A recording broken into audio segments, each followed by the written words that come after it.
Hello, and welcome to my channel. I am Damien Marie AtHope. In the simplest terms, I am an atheist-humanist philosopher and prehistorical writer-researcher at DamienMarieAtHope.com. I am specifically an axiological atheist. An axiological atheism can be thought to involve ethical and value theory reasoned and moral argument driven apatheism, agnosticism, atheism, antitheism, antireligionism, secularism, and humanism. Axiological atheists can be understood as a value theory or a value science atheist. As an axiological atheism's ethically reasoned and constructive pro-humanity. I am an axiological thinker, value theorist. The science of goodness, worthiness, usefulness, valuableness, virtue, reliableness, accuracy, validity, morality, integrity, beneficialness, etc., etc. We axiologists have a value consciousness. And in general, we see the architecture of humanistic humanitarianism value in people that we see as dignity beings.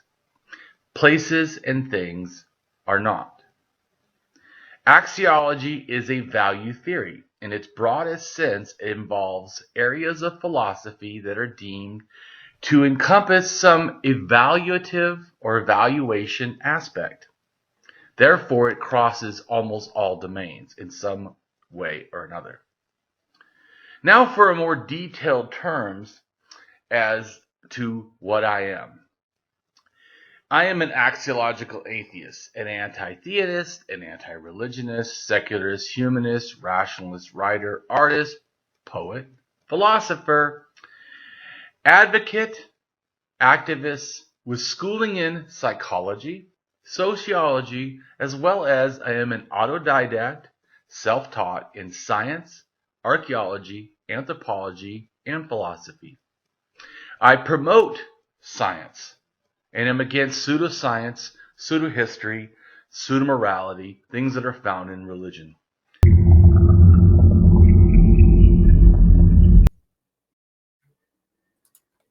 Hello. Hello, how's it going? Not too bad. Yourself? It's been going good, actually. Good. That's good to hear. I've been working my ass off to paint in my house. It's so many. Because of course I didn't do things in a sense, in an easy way, like just paint an accent wall or some shit. I want to paint like every single bit of the house practically. Right. Like the cabinets I painted and the walls and the ceilings. Only thing I didn't paint is the floor. Wow. I painted the baseboards and around the doors. I painted the doors. Also, so, I mean, blacks. I mean, I'm like changing my. But you know what though? Now it's starting to feel like this is your home now. Yeah, because all my life I've never owned a home, and since my wife owns it, not me exactly, but now. But beside the point, I never have been in a house. Right. I've spent most of my life, not doing that, like being in apartments or whatever. My mother had a rented house, and then my father owned a house. Oh, okay. So it's not like I've never lived in a house, but I mean under my own, earnings, whatever. Yeah. No, for I sure. never had a stable enough job or enough money, or enough money saved. Because I remember the first time that I had a job, man. I made this money, and then I realized the next conundrum. I also need a car, right? So the problem was I had to make a choice. So my first capitalism experience, in a sense, why I say I don't really need leftists to remind me that capitalism sucks dog balls, because I worked for 1 week and had a paycheck. Mm-hmm. And no, I worked 1 week and didn't have a paycheck. That's pretty, because it comes the next week. So actually, and I only had enough money saved up that I could either buy a car for $300 or take that $300 and put it towards an apartment. But then I wouldn't have a car because the apartment was, in other words, because I was staying at the time, I was staying at a motel, like a capitalist person. Right. A person experiencing the joys of capitalism on the Yeah, low that's side. right. Not on the high side, but on the low side. So Yeah. I was living in a motel, and so that was actually pretty close to so I didn't need a car. In other words, it was close Right. to the work. I could almost walk or take a bus. But if I got an apartment, it was good because it was a business district. You know what I'm saying? Right. So your apartment would be farther away, so you not need a the car. business district. So I would have to have a car. This is the conundrum, right? Yeah. I would have to have a car. Yeah. Period. Because there wasn't a direct way to get there. So what I did was I had to make a decision. I can get a car that I can sleep in, or I can get a house that I can't drive. Right. So I got a car and I slept in it.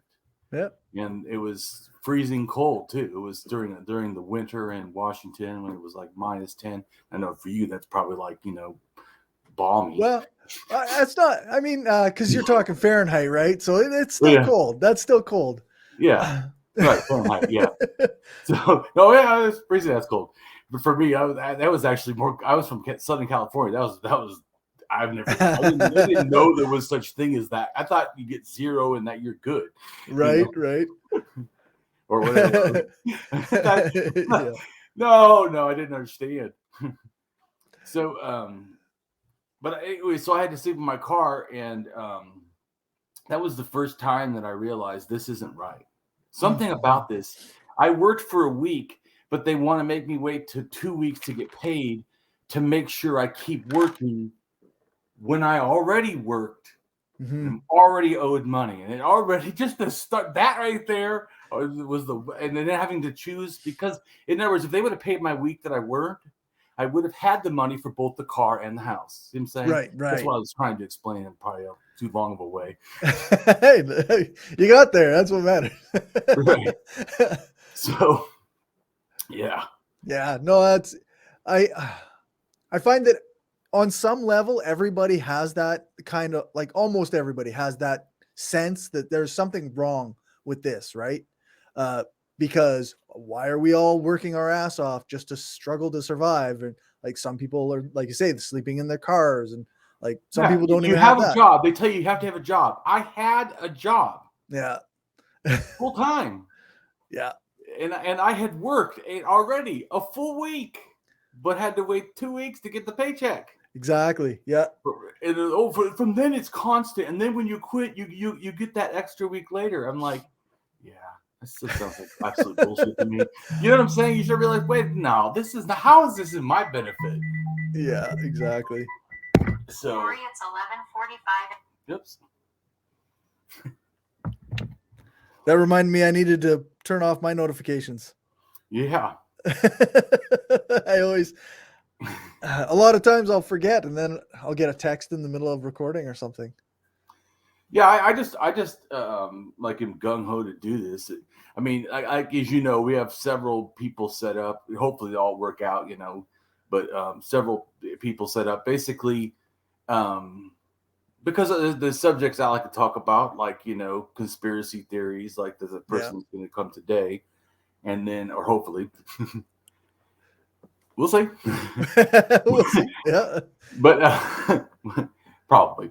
But anyway, so and then also archaeologists to come and talk about pseudoscience, pseudo-history, and pseudo-archaeology. Right. Because and by the way, I'm just so people understand too, I'm not just going to get one person to talk about it, one archaeologist. We're going to get several different archaeologists that have a little bit varying approach and things. Like one archaeologist that we're going to have is more sarcastic about it, not to everybody, but to like certain people like Graham Hancock. Right. Where there's other archaeologists that would never do that. They would challenge him, and even if he called them names, almost like my style in the sense of when I try to, teach how to deal with people, no matter what they say bad about him, they would never, address it in a sense. They would just take it, and just try to show why he's wrong.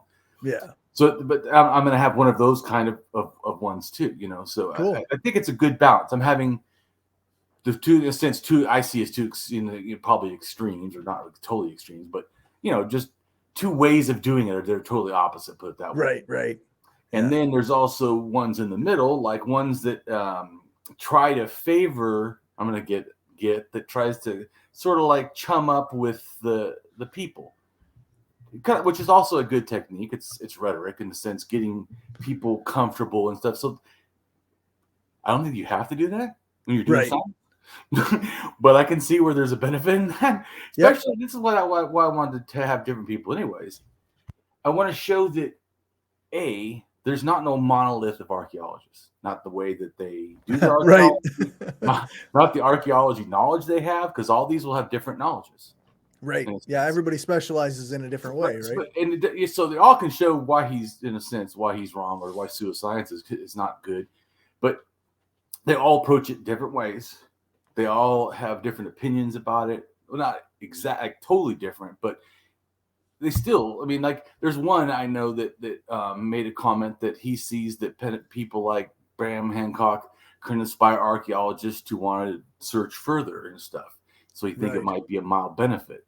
Okay. I would disagree with him, and I was in fact shocked that he said that. But that's what I'm trying to say is I want to show just honest archaeologists. So that my point is that there's not a only thing. He tried that by me is Graham Hancock makes it sound like there's this cabal of archaeologists almost, It's all like somehow a groupthink, and I think is just, that's why I'm saying the best. He needs there to be an overarching like power structure of archaeologists that disagree with him, because that way he can be suppressed, right? See, there you go. So it's a psychological thing, right? Anyways, so but I think it's good though, because people don't know, like, who do you believe, Graham or these or the archaeologists? Yeah, that's right. I think when you get to hear and see a few of them, you realize, because you've already met one so far, one archaeologist that dealt with, and that was a different thing. He dealt a lot with how structures are made, especially wood structures. Right. I don't know that much about that. I know some more than probably you do. Yeah, fair. Probably some of the general public does, but even I certainly would feel pretty out of sorts in that area, particularly. Right. Yeah, and that was a really interesting conversation. I didn't contribute a lot because I don't know that much. I'm just listening, right?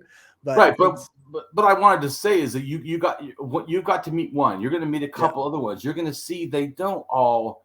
And he felt that he was kind of trying to show stuff, and people weren't agreeing with him or not liking where he was from or whatever. So I'm just saying that archaeologists can feel it too. Graham Hancock, you're not special. If you think that archaeologists all just go against you, well, guess what? Here's a good science person. They go against people they don't agree with. Yeah, that's right. Yeah. Whether or not it's an archaeologist or not. So, yeah, in general, you're going to find maybe that all archaeologists on some level are like, well, I know this thing, and these guys over here disagree because it doesn't fit their preconceived notions. Right. Or just like you were saying, on the other hand of that other side, exact opposite, they could have some little speciality understanding. Like, you guys don't understand this one thing. If you grasp this, just like we try to say to statists, if you really understood the state, you would be anti-state as well. when they say don't defund the police, like, did you just see what happened with the police in America? Recently, it goes back to what I've said before. They act like a gang, and people get mad that I say that. And I'm like, I'm not trying to be hyperbolic. They do act like a. Okay, it's just literally the way it is. In my personal experience, beyond seeing it, I grew up in Southern California, and seeing how they reacted to me alone, seeing how they reacted to me, when they thought that I was with people of color, it was different. Right. Yeah. So, yeah, it's if particularly like we've got right now 2 stories that are kind of in the news cycle, or at least in leftist circles, like the beating of a black man after a traffic stop by 5 cops or like, so that's I don't know. That's happening regularly in the U.S. The police do this all the time. Right, but here's they always say it's a bad apple. Okay, how many police unions around the country said they don't condone this and that we should go after them? How many police unions? Because I mean, they're the voice, are they not, of the average police supposedly? I mean, they're their defenders. Yeah, I mean, that's right. I just feel like it's a joke because they don't. I was being sarcastic. Yeah, they absolutely don't. In fact, they generally are working the exact opposite. They're working to somehow get people that kill people off that are cops. I mean, yep, that's right. Because they're a cop, special pleading something. They always protect them. Yeah. Except actually in this case, the 5 cops are facing repercussions. And it's been brought up that it's quite possibly because they are black themselves. So they'll throw them under the bus. And as you know, yeah, I that could be it. And here's the other thing too, is that I think that how they, because I was thinking too, it's not just that they say that by the car somehow just killed him right by the car. They kidnapped him in a sense or whatever. They because that's one of the charges, right? Wasn't it like it was a murder or in the second or something, and then kidnapping or lawful detainment or something. So, unlawful detainment, I think is Well, yeah. It's simple. How is it any different than kidnapping? I mean, yeah. Well, exactly. That's exactly. I mean, isn't that like just a terminology, the same exact thing? But okay, maybe it's not. I don't know exactly, but I mean, it doesn't seem like the person who's kidnapped or lawfully detained would probably fight that there's a difference. Well, yeah, exactly. It's a distinction, like without an actual difference. but I thought that maybe if they felt that was so obvious, that's why they went after it. Not saying that there couldn't be, but I just mean that when I heard that, I was like, "Whoa, that's a different charge." Yeah, I just saw somebody say that it was kind of coincidental that these happen to be black officers that are getting charged, and I was like, it doesn't seem it seems well, it definitely doesn't seem like it's a normal thing, because how they definitely did it. But like I said, the fact that they charged them with kidnapping or whatever, lawful detainment, I was like, wow, that's against the police. That is a very interesting charge. Yeah, that's right. But I do agree with you. I'm 100% sure that there's some racial thing in it, because America is, in a sense, a racist country. I mean, it's certainly never really separated. This is why, to me, it reminds me when people say that are in the left circles. Sometimes I feel like they become too hyperbolic about Ukraine and Nazis. Not that there's not Nazis in Ukraine, not that even Ukraine military allows open Nazis, which I don't think, which is seriously a problem, right? Yeah, which is more than a problem. To me, it shouldn't happen. I mean, so it's I definitely have an opinion about that, but I do think it's wrong to say that all of them are Nazis. Just like here in America, we have open racists that are all over the place. And it doesn't mean all Americans are racist or that everything we do is racist. Right. But there is. It's complicated. What's that? It's complicated.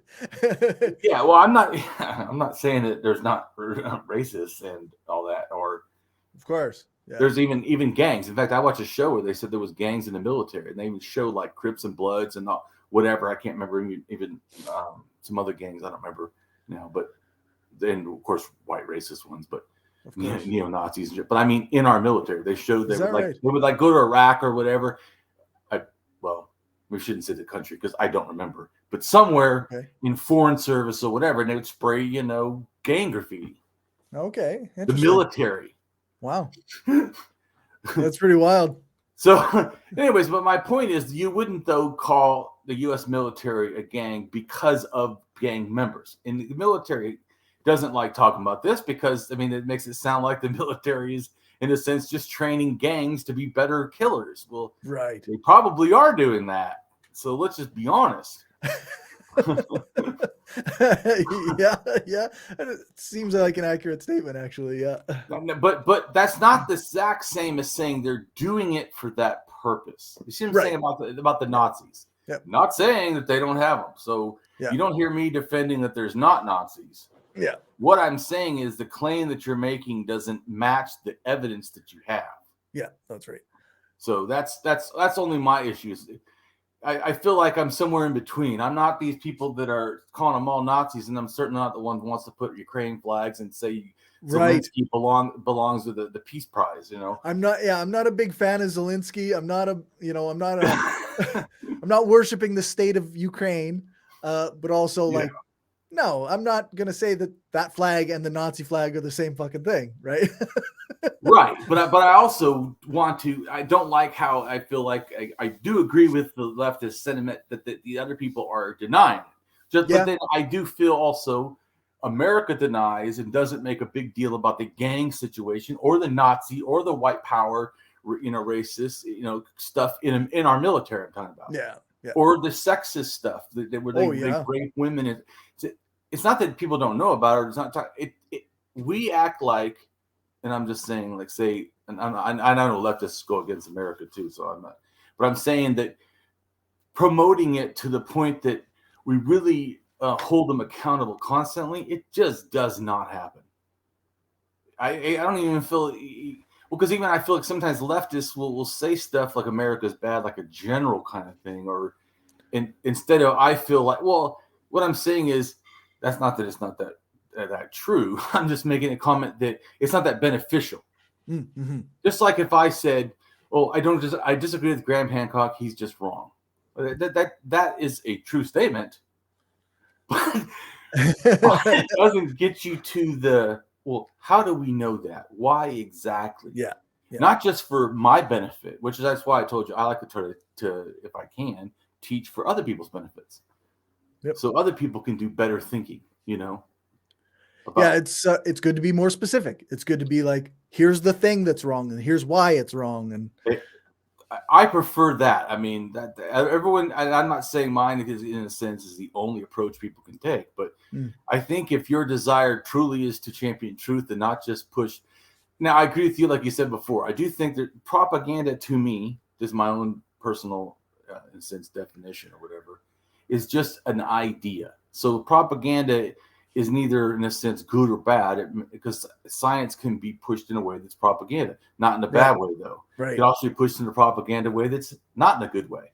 To me, it's like rhetoric in general. The ability to persuade people isn't a bad one. But if you're a Nazi, that is a bad thing. You know what I'm saying? Yeah, that's right. Yeah, if you're using it for a bad purpose. Right. If you're saying we need to harm homeless people and stuff because they're unhoused, yeah, that's a very bad. You're very persuasive. That's a very bad thing. Yeah, that's right. You get my point. Yep, for sure. Yeah, it's like I like to spread anarchist propaganda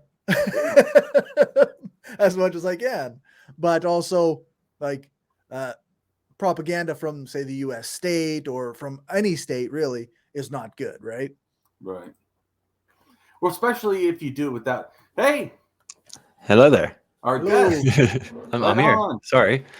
Just interrupt you. You're fine. Yeah, we've been talking for about 15 minutes. Normally we start right here. It's just, I don't know. I was more gung-ho today. We were ready early. So. Yeah. Which was not always the case. But for you, it's like you're in England. Is that correct? Or somewhere? Told me to try leaving, come back in. Oh, he did. Yeah, he left. So maybe he's gonna. He did before I said it, I guess. He might be able to hear us too. So. Oh yeah. Yeah. Hopefully this works. Yeah, I hope so. That was it. Almost there. Yeah, I told you our guest was almost came. Yeah. Sometimes this is how it goes. He half came. Yeah, he came in. Came in, he saw, and he's like, "I'm out of here." Yeah, I'm just gonna pretend my I'm gonna pretend that my internet connection's no good. Well, we're not going to debate him anyways. I mean, No, that's right. Yeah. Even though he is a Christian still. Oh, okay. Interesting. But he is a leftist like us. So. Okay, cool. And he's an ex-conspiracy theorist. So I don't know. I think he might have even said QAnon, but I'm not sure. Oh, geez. Wow. So he would have been on the dark side. Yeah, no kidding. But hey, you know what? I was a rightist. So I mean, Yep. I mean, everybody makes mistakes. Abounds. Yeah, that's right. I was I guess in a way, like related to what we were talking about before, like the thing where like everybody kind of gets it that the system is fucked up, but a lot of people, they have the wrong analysis or they have the wrong influences telling them what's wrong.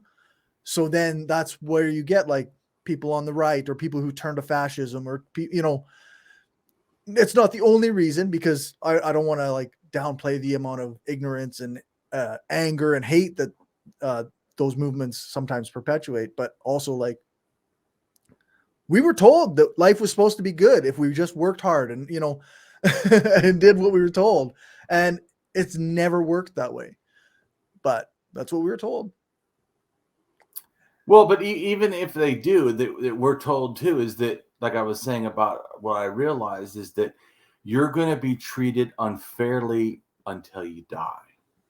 Yeah. And you're going to have to be okay with that. Right. And then you may get lucky enough to be able to treat others unfairly while you're doing good. Are we back? We're back. Looks like we're back. Hey. I was like, wow, I hope I don't have to talk all about you. I watched the 2 videos, but I certainly am not an authority on you, who you are. No, I think the Illuminati tried to stop us, but I got rid of Chrome and I went on Microsoft. So we're good. Oh, there you go. Okay. For the first time ever that Edge is better than Chrome. See what I'm saying? I'm just saying that because that's what I told you before. You feel like, well, I don't have that much to say or do it. But you actually do. You just need to talk from your own experience and your own stuff. You have a lot. You just need to see its value, in other words. Yeah, I think that's because I was thinking about this actually earlier today, is that like I always feel like I don't know enough, right? So I find myself reading like the basic introductory texts to anarchism over and over and over again, because I'm like, well, maybe I just didn't get it, right? Like maybe I feel like I can't advance beyond. And also a lot of people have never even read the basic introductory text of anarchism. So yeah, it is important. I agree, because people just don't want it, because even if they did know, like they could look at Wiki, they don't think about it. Yeah, that's they right. think, well, where do I go look? I don't know. I've experienced this, so that's why I try to like tell people or give links and stuff, because people don't know. I mean, it's good though to you don't feel like you're born knowing, because those people are really hard to deal with. No kidding. When they think they're born knowing, I mean, they just absolutely know something about almost everything, and yet they've never learned anything. Yeah. I mean, experienced very much, and they're like, oh yeah, I know everything. Try again. Okay, talk fast. Hi, I'm Brent Lee. Good to see you. We'll be quiet. This is Cory, and I'm Damien, obviously. And go ahead and tell us who you are. Tell us all about you and stuff real quick before you go, because it seems like you might be going again. They are trying to silence me, and I don't believe in them either. So what's going on? Yeah. Hi, I am Brent Lee. I am an ex-conspiracist of 15 years. I'm the host of Some Dare Call It Conspiracy podcast, where we try and break down the sort of things that I used to believe in. You know, I try and give context of why I believed in these things at those times. And my podcast partner is just one of the best researchers ever. Like, just digs into absolutely every rabbit hole going to find like that truth. So yeah, I just I'm out here kind of talking about the stuff that I used to believe in and why I believed it. The best thing I can do is really help the people that are outside looking in to understand why it is that their family member or their friend is basically falling down the rabbit hole. Could Very you cool. go ahead and describe what you mean by the rabbit hole for people that may not be acquainted with that term? Yeah, I call it, everyone, well, it's a known term, obviously, for going down the world of conspiracies, down the world of conspiracy theories. Right, that's what I meant is, well, because rabbit hole in a sense could be some other connotation to something, but you mean it specifically. That's why I was saying I wanted you to define it. Yeah, specifically the conspiracy theory rabbit hole. Right.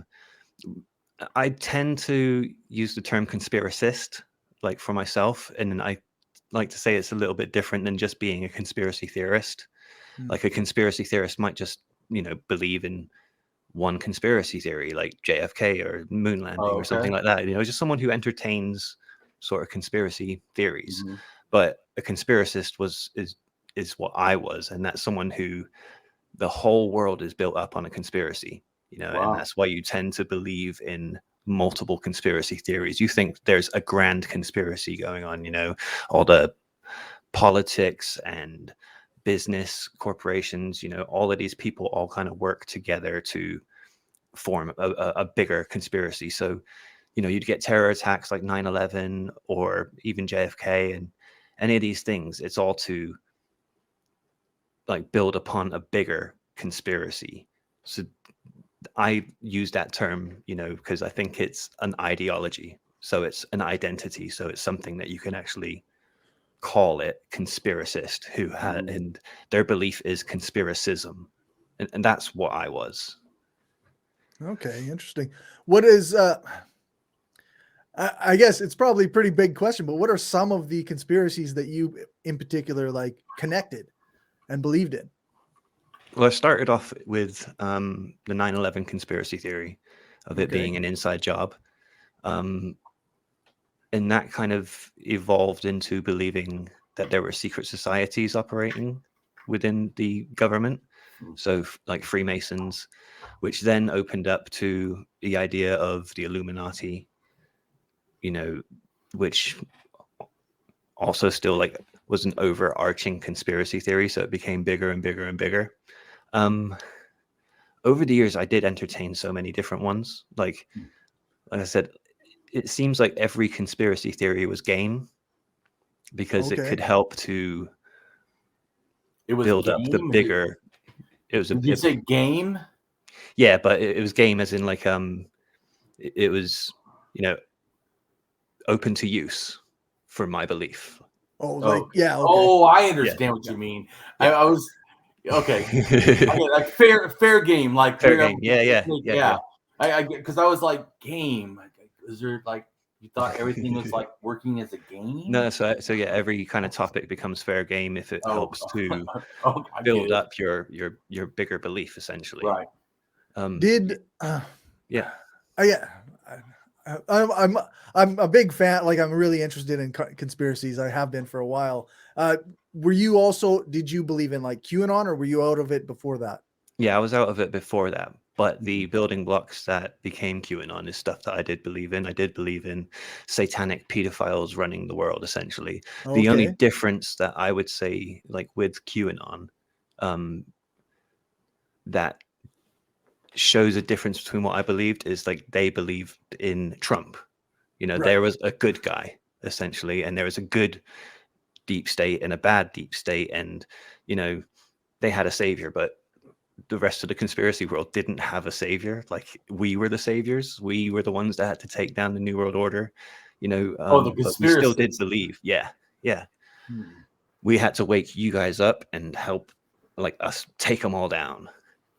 But it was a very similar stuff, because I don't think like QAnon hardcore beliefs, the proper conspiracy stuff, if we take the Trump stuff out of it, it's no different to anything that David Icke was talking about. Right. It's no different to what any of these other like conspiracies. I actually don't know who David Icke is, but Cory seems to. Yeah, he kind of former soccer player, developed wrote a bunch of books about like lizard people and Yeah. yeah. No, it doesn't sound like I miss anything. Always Good fascinating. good buddies with Alex Fascinating. Jones. Would you say? He He's is good buddy- fascinating. Yeah, he's very fascinating. Huh. It's like on some level, they like all the thought leaders, I guess, in conspiracy movements are interesting people in some way Yeah. or another. Like they're all very charismatic and they all have very grand ideas that quite like my imagination is apparently quite limited because I don't even know where they come up with some of this stuff. Like I just don't understand where it comes from. But Yeah, I think creativity really does play a part in believing conspiracy theories, because if you can imagine it, then you can believe it. Really, it happens. That's how. Like a lot of people, obviously, how could you even believe this stuff? And it's like I'm a creative person. I've always made music. I've always been into art. Like, Right. that's just it. I spend a lot of time in my head thinking and imagining. So if I was able to imagine these things, then other people must be able to imagine them, and they're smart enough and wealthy enough to actually pull it off. So there is, I think there is a link between creativity and believing in grand conspiracies. For sure. But I think that Elon Musk actually owning Twitter has dismissed some of that, because if you watch what that bumbling fool is doing stuff. Oh yeah. Okay, so people with a lot of money may not be able to really do very much. No. Maybe their conspiracy is that they're too intelligent and they're really not. Yeah, that's right. Yeah, that's right. Well, go ahead. So, would you say that you got into or favored political or, in a sense, conspiracies or religious conspiracies, or would you say it was just a separate field, like, or something, or I know some of the conspiracies get into almost like racism or sexism or whatever, Mm-hmm. Yeah. I started with the political stuff. Okay. So I started with the 9/11 stuff. Right. And then, like I said, the Freemasons in the government or the Illuminati in the government. I didn't get to satanic pedophiles like till quite a bit later. Oh, okay. So you evolved from the political into the bigger the bigger the conspiracy got, the more I would accept. So say in the beginning, like I started to accept that they believed that they were satanic or something. I didn't really believe like in any religion, but I thought they must believe it. So if they're doing these rituals, then it's something they believe, but it's not exactly something I believe, but they're doing like you it, don't, so it's bad. Yeah. You don't have to believe in witchcraft to believe that witches believe that they're doing magic. Right. Yeah, exactly. Yeah, that's not illogical. Yeah. So I was kind of convinced of satanic pedophiles before I even believed in like God or anything. Yeah.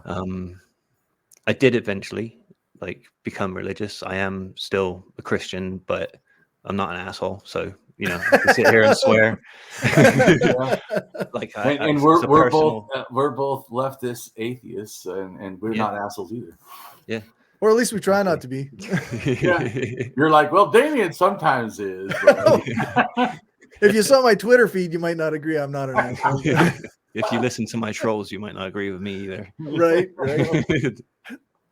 Yeah. So while you were in it, did the like kind of anti-Semitic undertones, were they apparent, or did you recognize that at any point?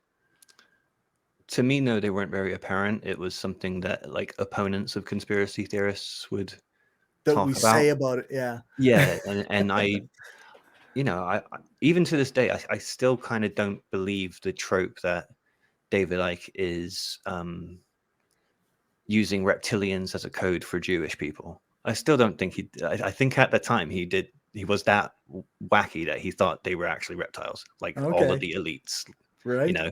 And when people called him anti-Semitic, I thought, oh, they're just using it as a smear, Mm-hmm. you know. And because I honestly just didn't really see it, and it hasn't been until very recently that I've started to admit to myself that there is that there.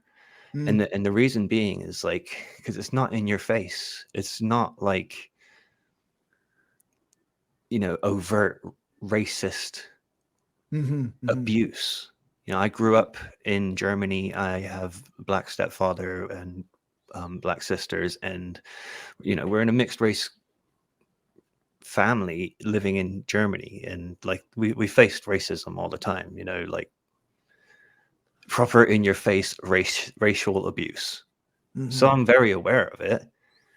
But when it comes to like this sort of stuff, it was like done so subtly, and I realized it's more about invalidating people's existence. Essentially, it's not actually about overt anti-Semitic tropes. I mean, it is there. Right. I won't shy away from the fact that it is there. It just wasn't something that was very big back when I started getting into it. How You know, about the racist stuff? I mean, because you said you're Yeah. more aware of it.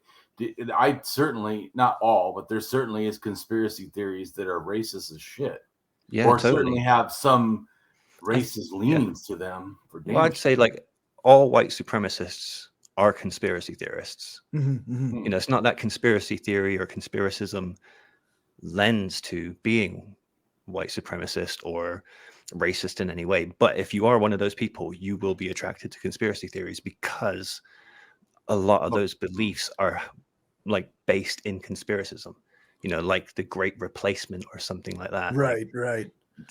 that's a mega conspiracy theory. So you believe that, you're going to start going off into many other conspiracies.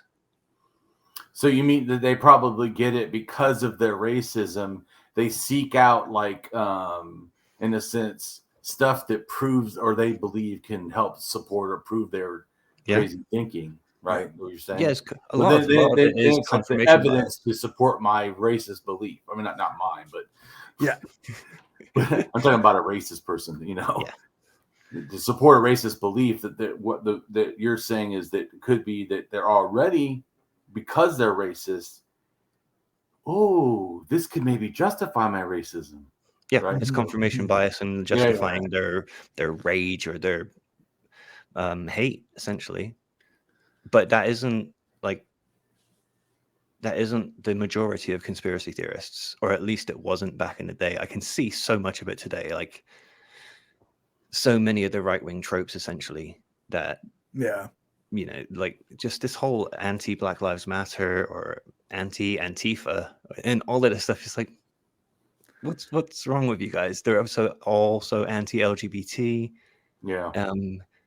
They melt over the fact that you have a pronoun in your bio. It's just it's really strange. It's really weird.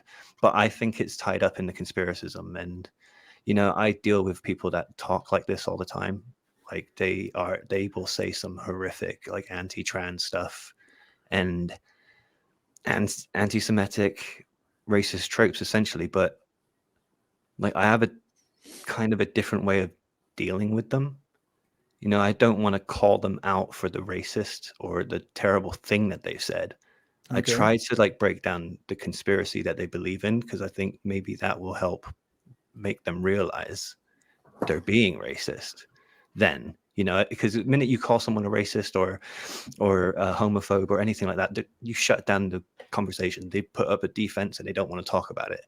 So I kind of try and, you know, worm my way in a little bit. You know, they're gonna take that out of context, but yeah.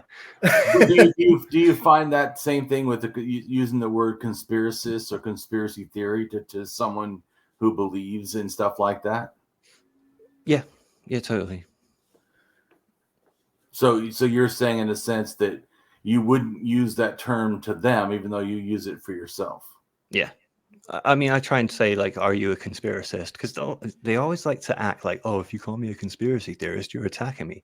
Well, I'm not. I'm trying to find out what you are. Are you into conspiracy theories? Are you a conspiracist?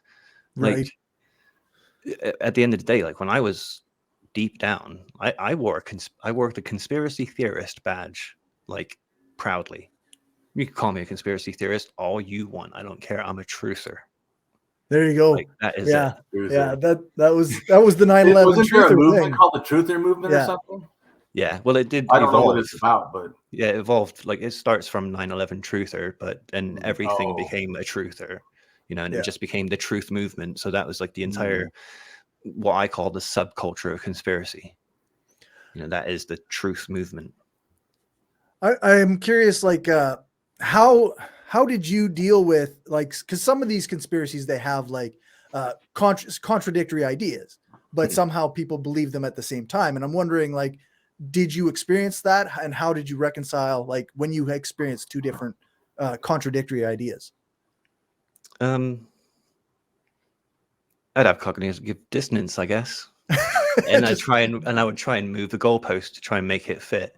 I can't think of an example, but I've given plenty of examples, like in the podcast, of times I was like, how did I not see this and this at the same time? How did I make that fit? And then I try and figure out what goalpost I moved to make that one work. Right.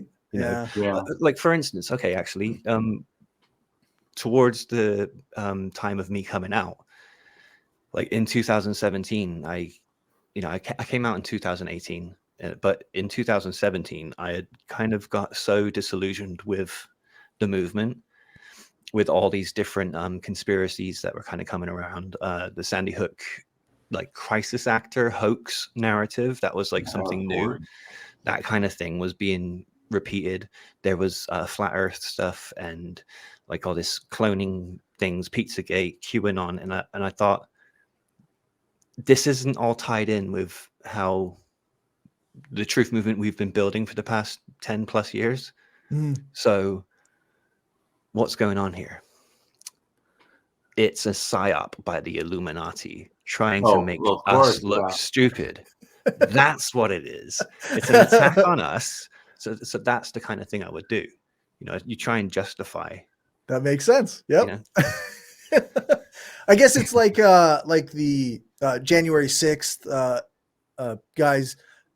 Like, there seems to be half of them believe that it was Antifa doing it to discredit the Trump movement and the MAGA movement, and the other half is like, wow, but all these guys, they're heroes. These insurrectionists are heroes, but also it was Antifa making us look bad. And like, yeah. If it was a violent event, it was Antifa. If it was them, then oh no, it was just a bunch of grandmas walking around taking pictures. Yeah, that's right. Okay, that day was terrible though. Well, and yet they cheered Marjorie Taylor Greene on, who flat out, you know, maybe she was joking, but said that if she had been in charge of it, she would have brought guns and people would have, you know, died or whatever. Yeah. How can that even be like something someone would support? I mean, it's ridiculous. Yeah, I agree. Like, it ties in with this idea that I've been having of these, like, people have started to weaponize conspiracism and using it as part of their, like, political gain. You know, that you really could see that happening about 2014, 2015. And you can see it obviously how QAnon formed. Yeah, yeah. You know, the weirdest thing, right, is before, say, Pizzagate, the left and the right was always portrayed as two wings of the same bird. So you would equally attack the Democrats and the Republicans, or the Labour Party and Conservative Party over here. You would equally attack both because they were all just tools of the New World Order. But around that 2014, 2015, Pizzagate, which eventually kind of morphs into QAnon, that time all of a sudden it's the Democrats. The Democrats are the demons, and the GOP is here to save you, and we're going to take down all this. And yeah, it's really strange. And I like that is part of stuff that like woke me up, you know, just seeing like all of a sudden this thing that you were believing for so long is like changing, right? Yeah, totally changing in front of my eyes, you know. So and it doesn't gel with me. So you think it went from a more neutral, nonsense, total political to like a only political? Yeah, and I Or think conservative, like right Yeah. wing, you know. Yeah. And the thing is, like, after 9/11, like, these people like Alex Jones, there's other people like Anthony J. Hilder and Jordan Maxwell, David Icke, etc. Like, they kind of dropped the political affiliation, because I didn't realize, which I do know now, if you go before 9/11, they're all massive right wingers. They're all conservatives. They're all like saying that, you know, the Republican Party isn't even true conservatives. And these people are super far right. And I didn't, and they kind of hid that from everybody during the 9/11 boom and got everyone involved. And then for a good, like, so from 2001 to 2014, that's like 13 years where they kind of just kept recruiting people into this belief, essentially. Yeah. And then it switched, and it was like, right, we hate the The left. interesting is that's actually not that different than I feel happened in the atheist movement. Mhm. The atheist movement was always sort of probably 60% leftist or liberal or something, not hardcore conservative, for certainly not. But it slowly seemed like it got more and more conservative, or conservative voices were promoted a lot more, and to where it there's definitely a bunch of people that I don't like. They're like, oh, they're an atheist. Yeah, I don't care. I don't like them. What does that have to do with it? The rest of the stuff they say, you know, to me is a really big problem. Just like I've had before, atheists, like you were saying about how people get, like, you know, in a sense, tribalism about wanting to even conspiracy theories, wanting to be only see things from your side. And they'll get mad that I say something like, you know, I'd rather work with a kind, you know, Christian who wants to help people that are starving than work with a selfish atheist, you know? Yeah. Yeah. Because I'll work with actual Satanists. I don't mind. You know, what I'm saying is they're atheists as well, essentially. Yeah. But what I meant is that I was shocked, though, but it does happen so I don't think that because some people see that conspiracy is only being a religious or at least a non-atheist thing. I don't agree with that. I've talked to plenty of atheists that believe all kinds, from 9/11 to a truther or whatever. I mean, that's why, like, this one archaeologist says, man, dealing with these people over Graham Hancock is a real thing. And I'm like, dude, I've been dealing with them since like 2012. These people, not particularly limited to Graham Hancock. I think he's actually gotten more and more, to me, at least as an atheist, what I've experienced other atheists saying. Because I talk about history and stuff a lot, and they'll be like, oh, you got to hit this guy. I'm like, yeah, no. Wrong. But in all kinds of ways. And I wrote, first I wasn't going to do anything because I thought, I don't want to deal with this guy. Not important to me. But then I saw his little like Netflix series come out, and then how the people's response, and I go, okay, I have to deal with this. This is an issue. Especially, like I said, it's not, to me, not even just limited to non-atheists. Atheists come to me and say, you know, you need to read Graham Hancock, and I'm like, yeah, no. That used to happen with me and Jordan Peterson back before he was really big. I'd have like atheists coming to me and going, oh yeah, you got to listen to this Jordan B. Peterson guy. He's really, really smart guy. And then I started paying attention to what he's saying. I'm like, no, none of this is good. What are you talking about? Yeah, so I think this goes back to that's why I on my show I try to teach people to think like me. Don't believe what I believe. That focus on thinking.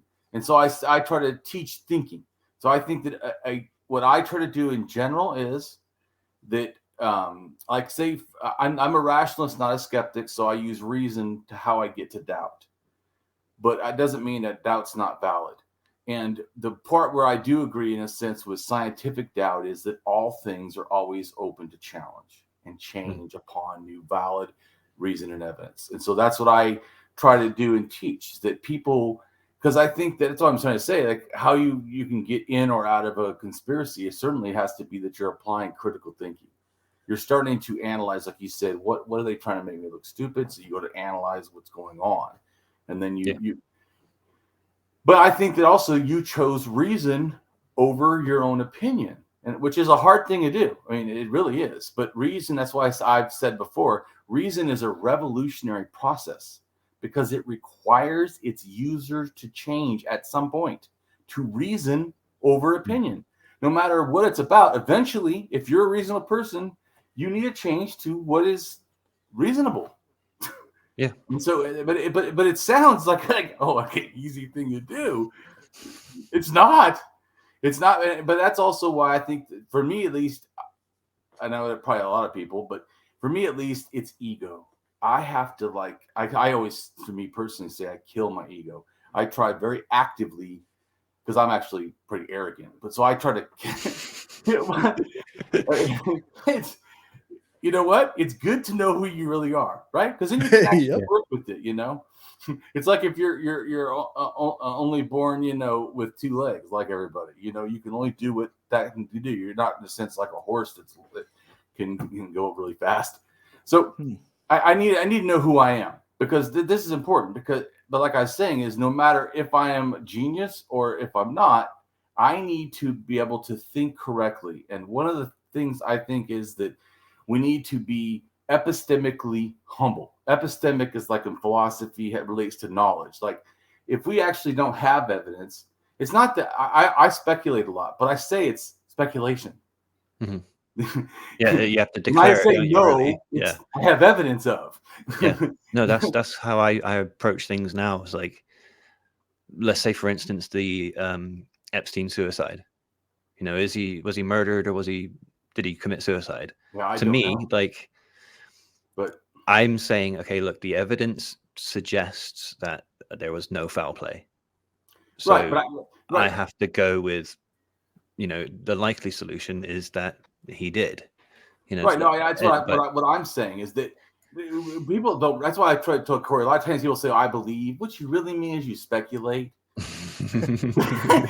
No, I believe. I want to believe.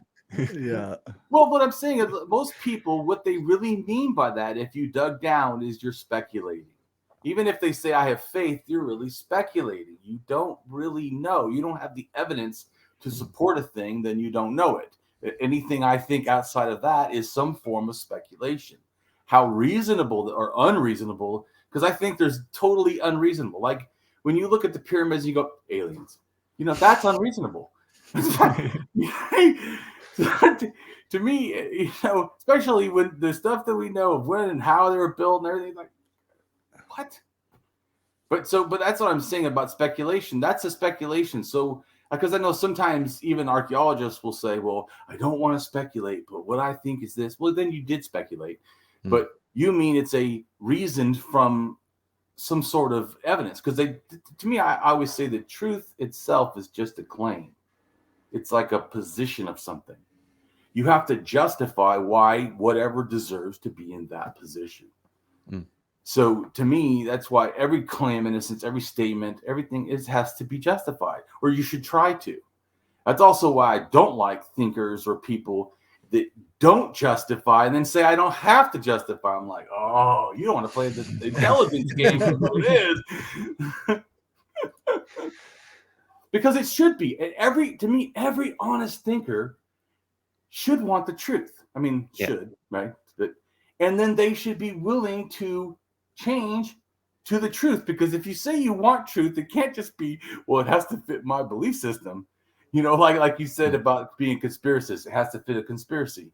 Or somebody in the right wing, it has to fit Trump or something. You should follow what's accurate. Yeah.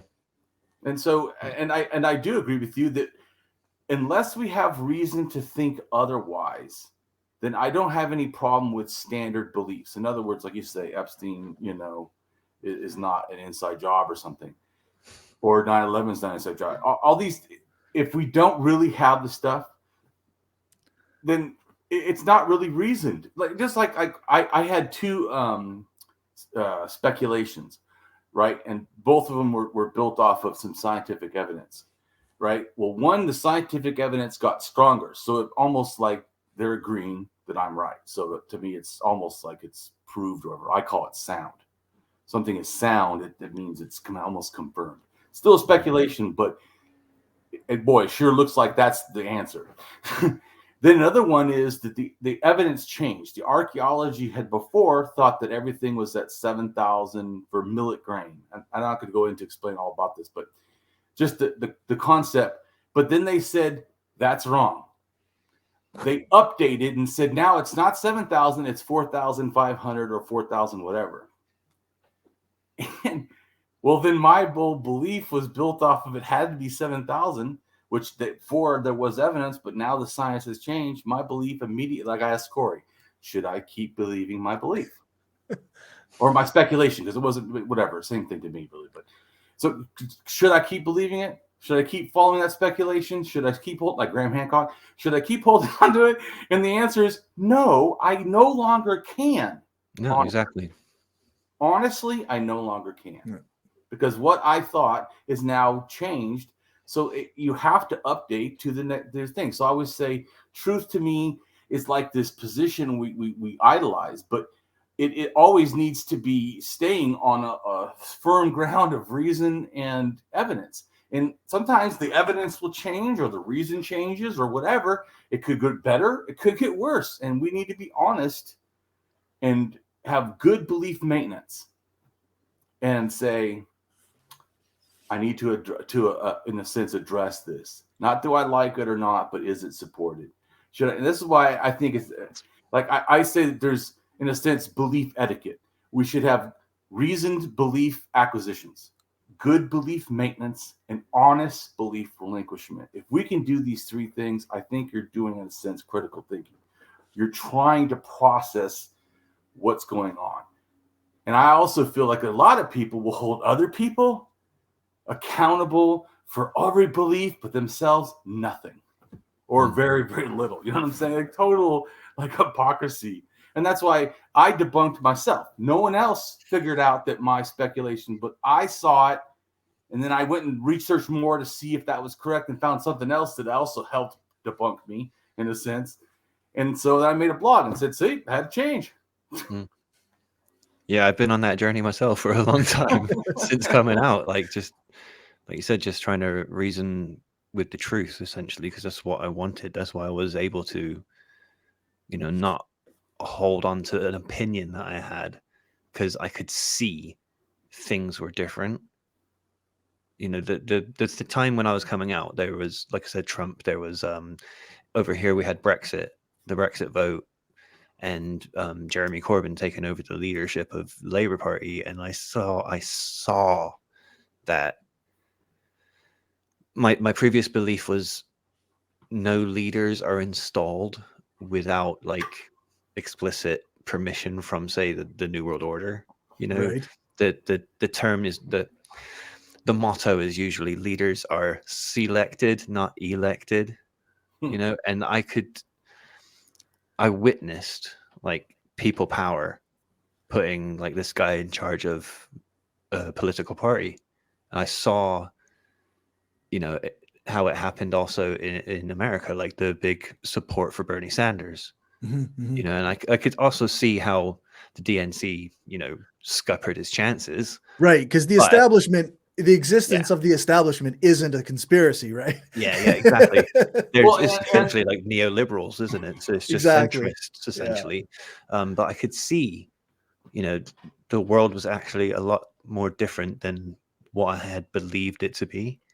And I felt like I had more information. So I had to consistently keep questioning and figuring it out, and then that's 2018. I just logged off of all the websites, all my social media, and just sat down and tried to figure out what was going on, because I was just watching so much weird stuff happening. My essentially my belief system crumbling around me. Was it embarrassing?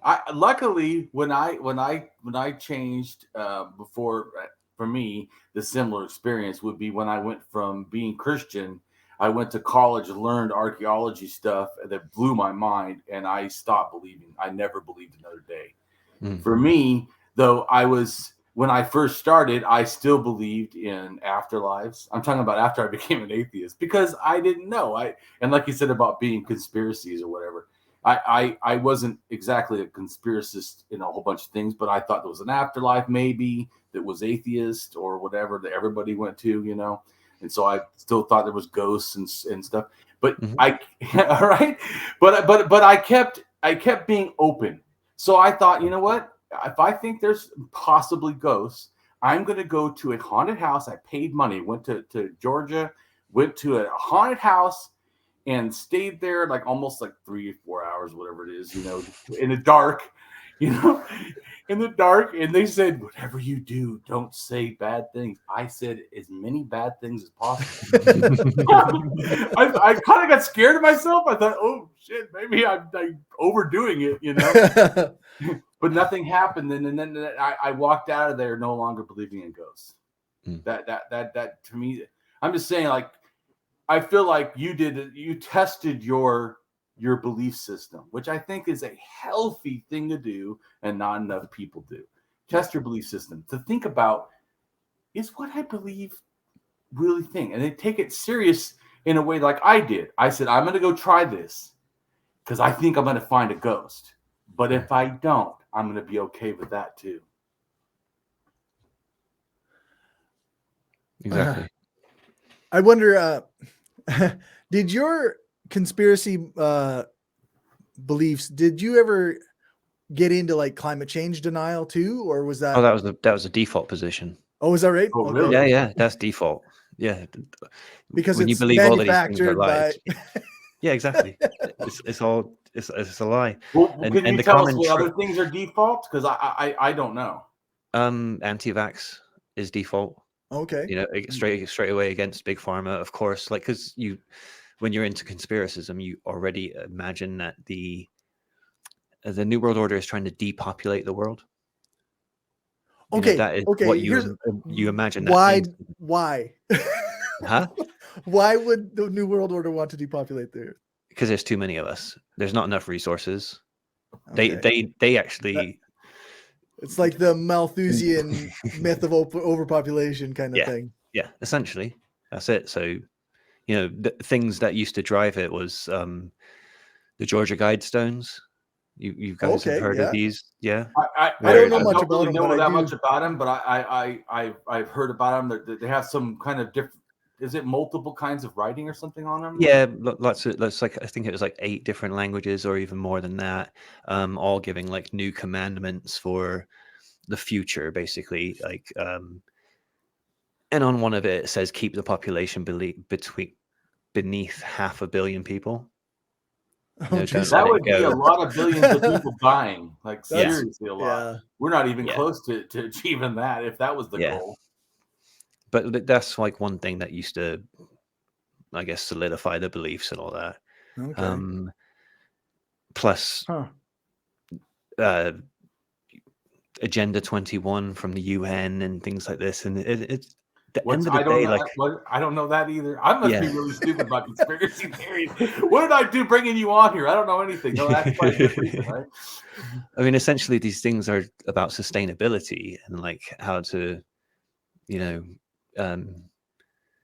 how we're going to live in the next 50 years or whatever. Like, it's the UN trying to figure shit out, but it gets twisted by these people into looking like, oh, see, they're trying to depopulate us. They don't want us all here. And yeah, so that's another, like I said, it's just it's a default position. When then you believe depopulation, then obviously everything vaccine is to kill us.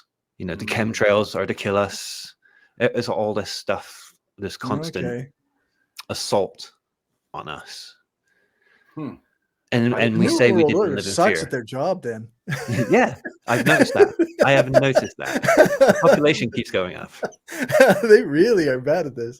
Well, that's the thing. I've been it because I was in it so long. Like, they should have been like in charge by now. We should have all lived in like the Big Brother world or something. Like, Right. The population should have all should be taken much off. smaller. Yeah. I mean, I missed a trick. Like the very first thing I watched was a video called Millennium 2000. And in that, they said, right, I watched this in 2003. The video was made in 1993. Okay. And it says in it that the New World Order will be established in 2000. Yeah, it didn't happen. And it didn't happen, right? And I'm watching it in 2003 going, yeah, it's going to happen. It's going to happen. I don't know what was wrong with me. Well, I mean, But you missed it and you think, oh, maybe they just got the date wrong, you know? Sure. Goalpost moving. You see that actually a lot with like the people who believe that the end of the days is coming. Like what was the one? Yes. End times preacher used to always he'd have a date, it would pass, and then he'd have to go, well, I made a mistake, and here's Hal the new Lindsey. date. Okay, yeah. Hal Lindsey, who wrote The Late Great Earth, he kept saying like these raptures would keep happening, and he just keeps having to push it back. Yeah. It's I understand that it's like you come up with a new date. You made a mistake. You rationalize it to yourself. It's a thing that makes sense. Well, 2012 was a fun benchmark because we all thought something was going to happen in 2012. Right. That was the Aztecs calendar, right? Yeah, which is so funny because I calendar. would always ask other atheists, even some that were into that, which I thought was like insane. But it's a religious prediction. Why are you guys believing this? And I'm like, what is wrong with you? But it was funny is that to me they had this similar thinking though, like about conspiracists. I'm talking about not religious. I'm talking about a conspiracist way of getting into even that. Even though they don't have, they're doing it as an atheist. They and I said, do you believe in the rest of the Aztec religion? I'm just wondering. And they were like, well, I'm like, here's a better question. Do you even know the rest of the Aztec calendar besides 2012? Do you know anything? I actually have my birth date in two different, in Gregorian and Julian calendars in the Aztec symbols on me. But guess what? I still don't know anything. No, it's just a tattoo. That was a funny one because it really made it into the mainstream really pretty well. Hard. Like I knew quite a few just regular people that aren't into conspiracies. They weren't very online. They just believed that 2012 something big was coming. Yeah, because they saw it on TV or whatever. And a lot of people who made predictions kind of had to say they were wrong. Yeah. A lot of them, actually. There's one called David Wilcock, and he just wouldn't even admit it. We were all supposed to, like, I didn't believe this myself, but he was like saying, oh, we're all going to shift into the fifth dimension or something. And like, I don't know, the next stage of evolution was going to happen. And nothing happened. And he just continued writing blogs and just acted like he'd never said it. And he still to this day won't say nothing about it. Great. Yeah, why would you, right? Exactly. No point in acknowledging it. Yeah, so I think that some that like you experienced, some of them are I'm sure presented just like you and like me with the ghosts, are presented with that this can't be right. And then they just go either out of like Cory was saying, out of some monetary or power thing. Because once you're, famous, why would you throw that away, if you can keep writing it, I guess. Mm-hmm. I like truth. So if I believe something, I would care. But then again, I don't do anything really for, like, all my stuff is free. I don't monetize anything. I don't do it. So it's not like when people like that, that's someone for, oh, you're just doing this for money. I'm like, really? Because then I suck at this. Because I've been doing this for like 15 years and I haven't made hardly a dime. And you're thinking that's my goal? Yeah. My goal is just like you, Brett, in a sense, I experienced a life of not knowing and not thinking critically and stuff and just believing nonsense. And even I was a rightist. Once I changed, I became a far leftist, and I mean, the whole world changed. I became more ethical, more humanistic. I cared more. I mean, my whole. So once I experienced that, I wanted to share that with others, that we need to be different. And then also wanting to add my voice in a sense to the atheist community, because I felt like there's a lot of either a choice, a weak atheist that doesn't in a sense hold anyone accountable, or a strong atheist who's an asshole in a sense. And I was like, I am a strong atheist, but I'm not an asshole. And I don't want to be put under that. I agree with that, you know. And so I felt, is that reasonable? Seriously, that's why I always tell people, what's your goal? To me, if you're going to do activism, the first thing it should be about you. Why are you doing this? What am I going to get out of it? What, you know, in other words, you know, my thing is, that's why I don't feel like I win. I don't really do debates. I'd rather do discussions, because I want to be willing to change if you can provide me good evidence. And I expect or try to hold others accountable to change if they're presented, you know, with the sense with good evidence, because I think that's just a good way of thinking and being. And so I wanted to spread a positive message, and also being a leftist, I didn't feel like there was an anarchist and a, socialist kind of, or a Green Party kind of, whatever person. There's some Democrats and stuff, but they're calling them leftists, and I am a leftist.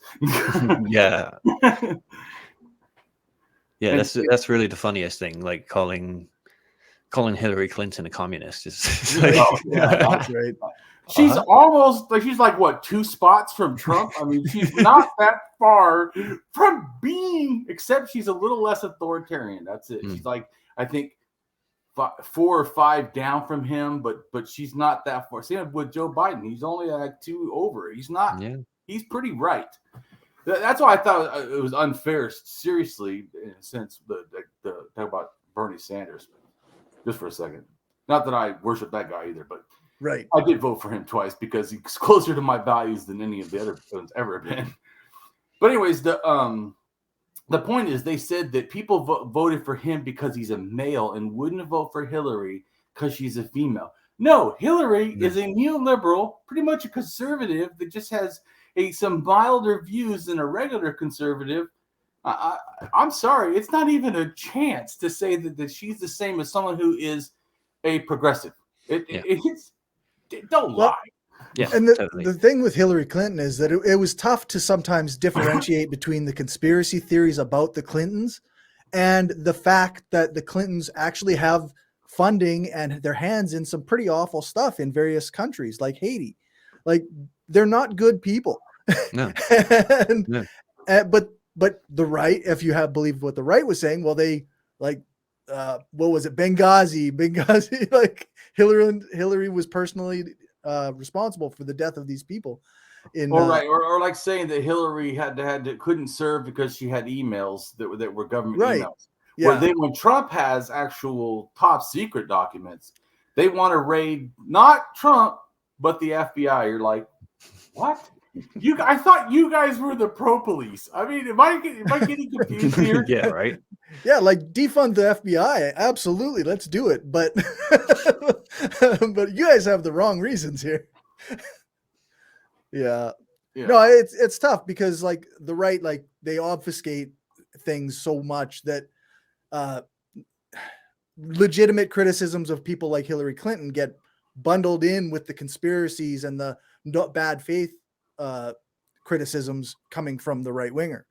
So same with like the World Economic Forum and people like that. It's like I'm I'm battling conspiracy theories. I'm not trying to say like these people are good. Right. I'm trying to say like the stuff you're talking about is rubbish, but actually there's a bigger problem here that we could actually focus on. Real problems instead of made up ones about how making people eat bugs. Like there's a problem here, but I always get accused of like supporting the worst people. Like because I'm, I'm against the conspiracies, especially certain ones about COVID and vaccines. Like people are like, "Oh, so you believe everything the government tells you?" And it's like, no, No. I live in England. Yeah, I live in the UK.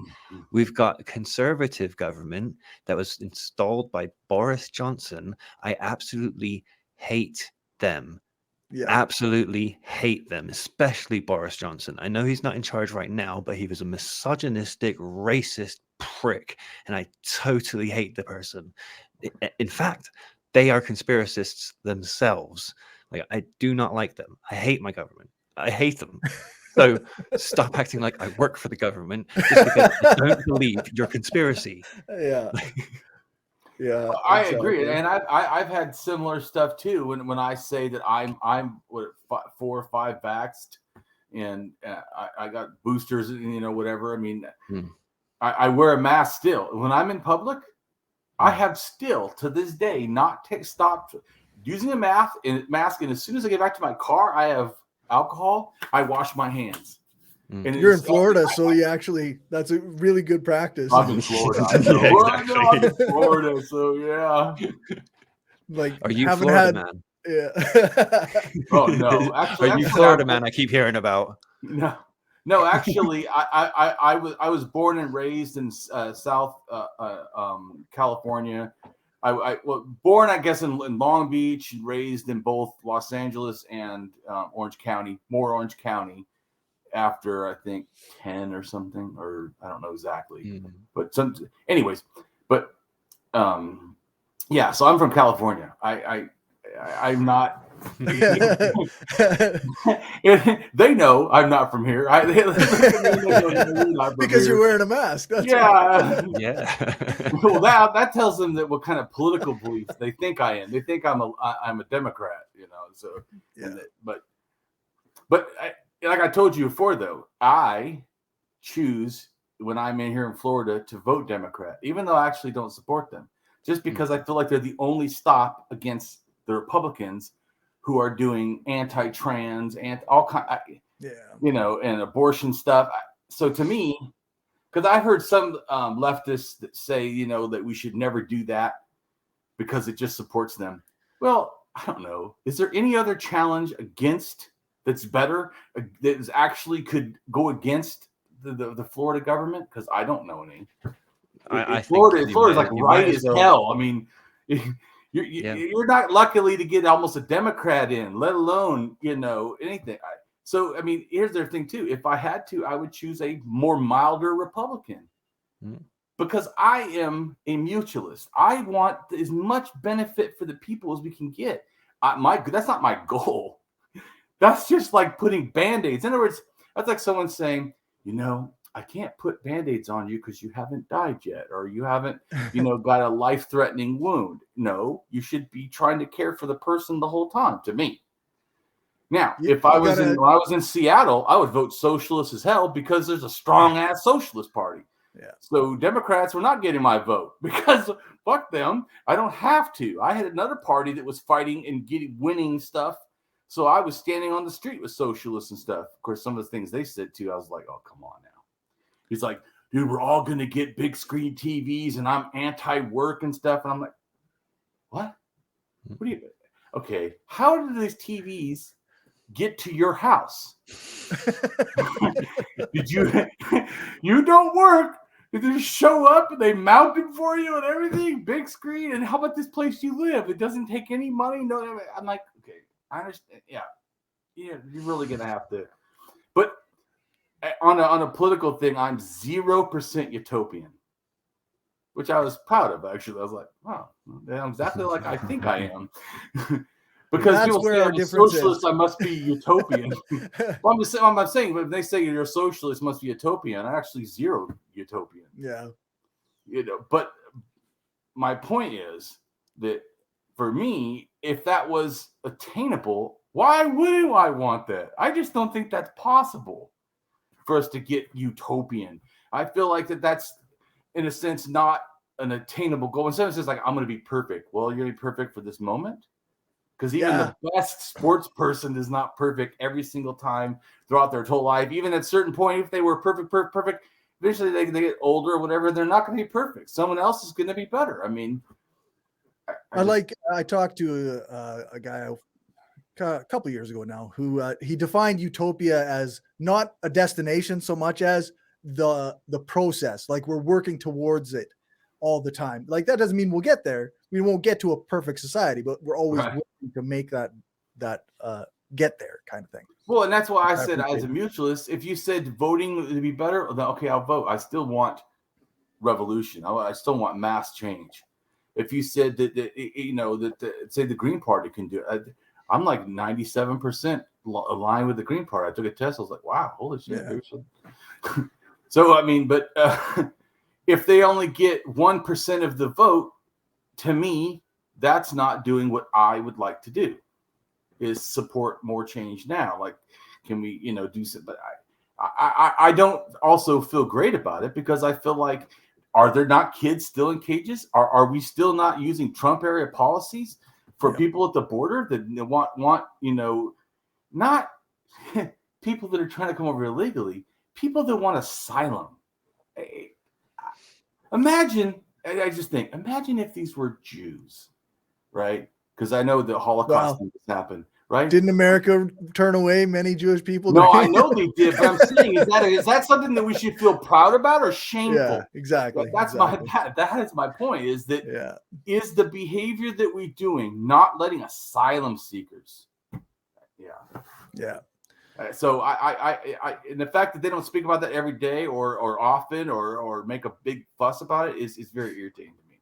But could you go ahead and tell us a little bit about your process of what because you said in a general way that you figured out that your old way was wrong, could you explain like what things like I said, for me, like the ghosts, I had to actually, for me, go into a haunted house and spend a few hours in the dark and cursing at what I thought could be a possible ghost, to realize that, okay, there's nothing. Is there some point or things that particular that helped you to grasp that? Yeah, it was like I said with the election of Trump. I would have bet all my money that it was going to be Hillary. It was going to be business as usual. Like, Trump really wasn't on the cards. So, that was very confusing. I see what you're saying, because you're saying that the Illuminati was supposed to not allow anybody that they were in control. Yeah, and look, whether you like it or not, like I don't, people power put him in, installed Trump. It was such as that. It's just what happened. Like, but people power did it, and then the same here. The Brexit vote, I saw, like, again, that was people voting. It wasn't like rigged. And there's 2 leadership elections for Corbyn. Also, again, like, I could see where the manipulation was coming in from when it came to the Labour Party, and it wasn't from like the New World Order. Essentially, it was like just his opposition. It was centrists that didn't want socialist values being installed in the party. Like, even though that's what the Labour Party was built on, the centrists wanted to take it back over. So I could see those things. I just had to keep asking myself, like, why? First I did have to ask, well, why? Maybe they did want this outcome. And I test it, and just it still wouldn't gel. It just still wouldn't gel. Like, this isn't what they would want. So are they in as much control as I think they are?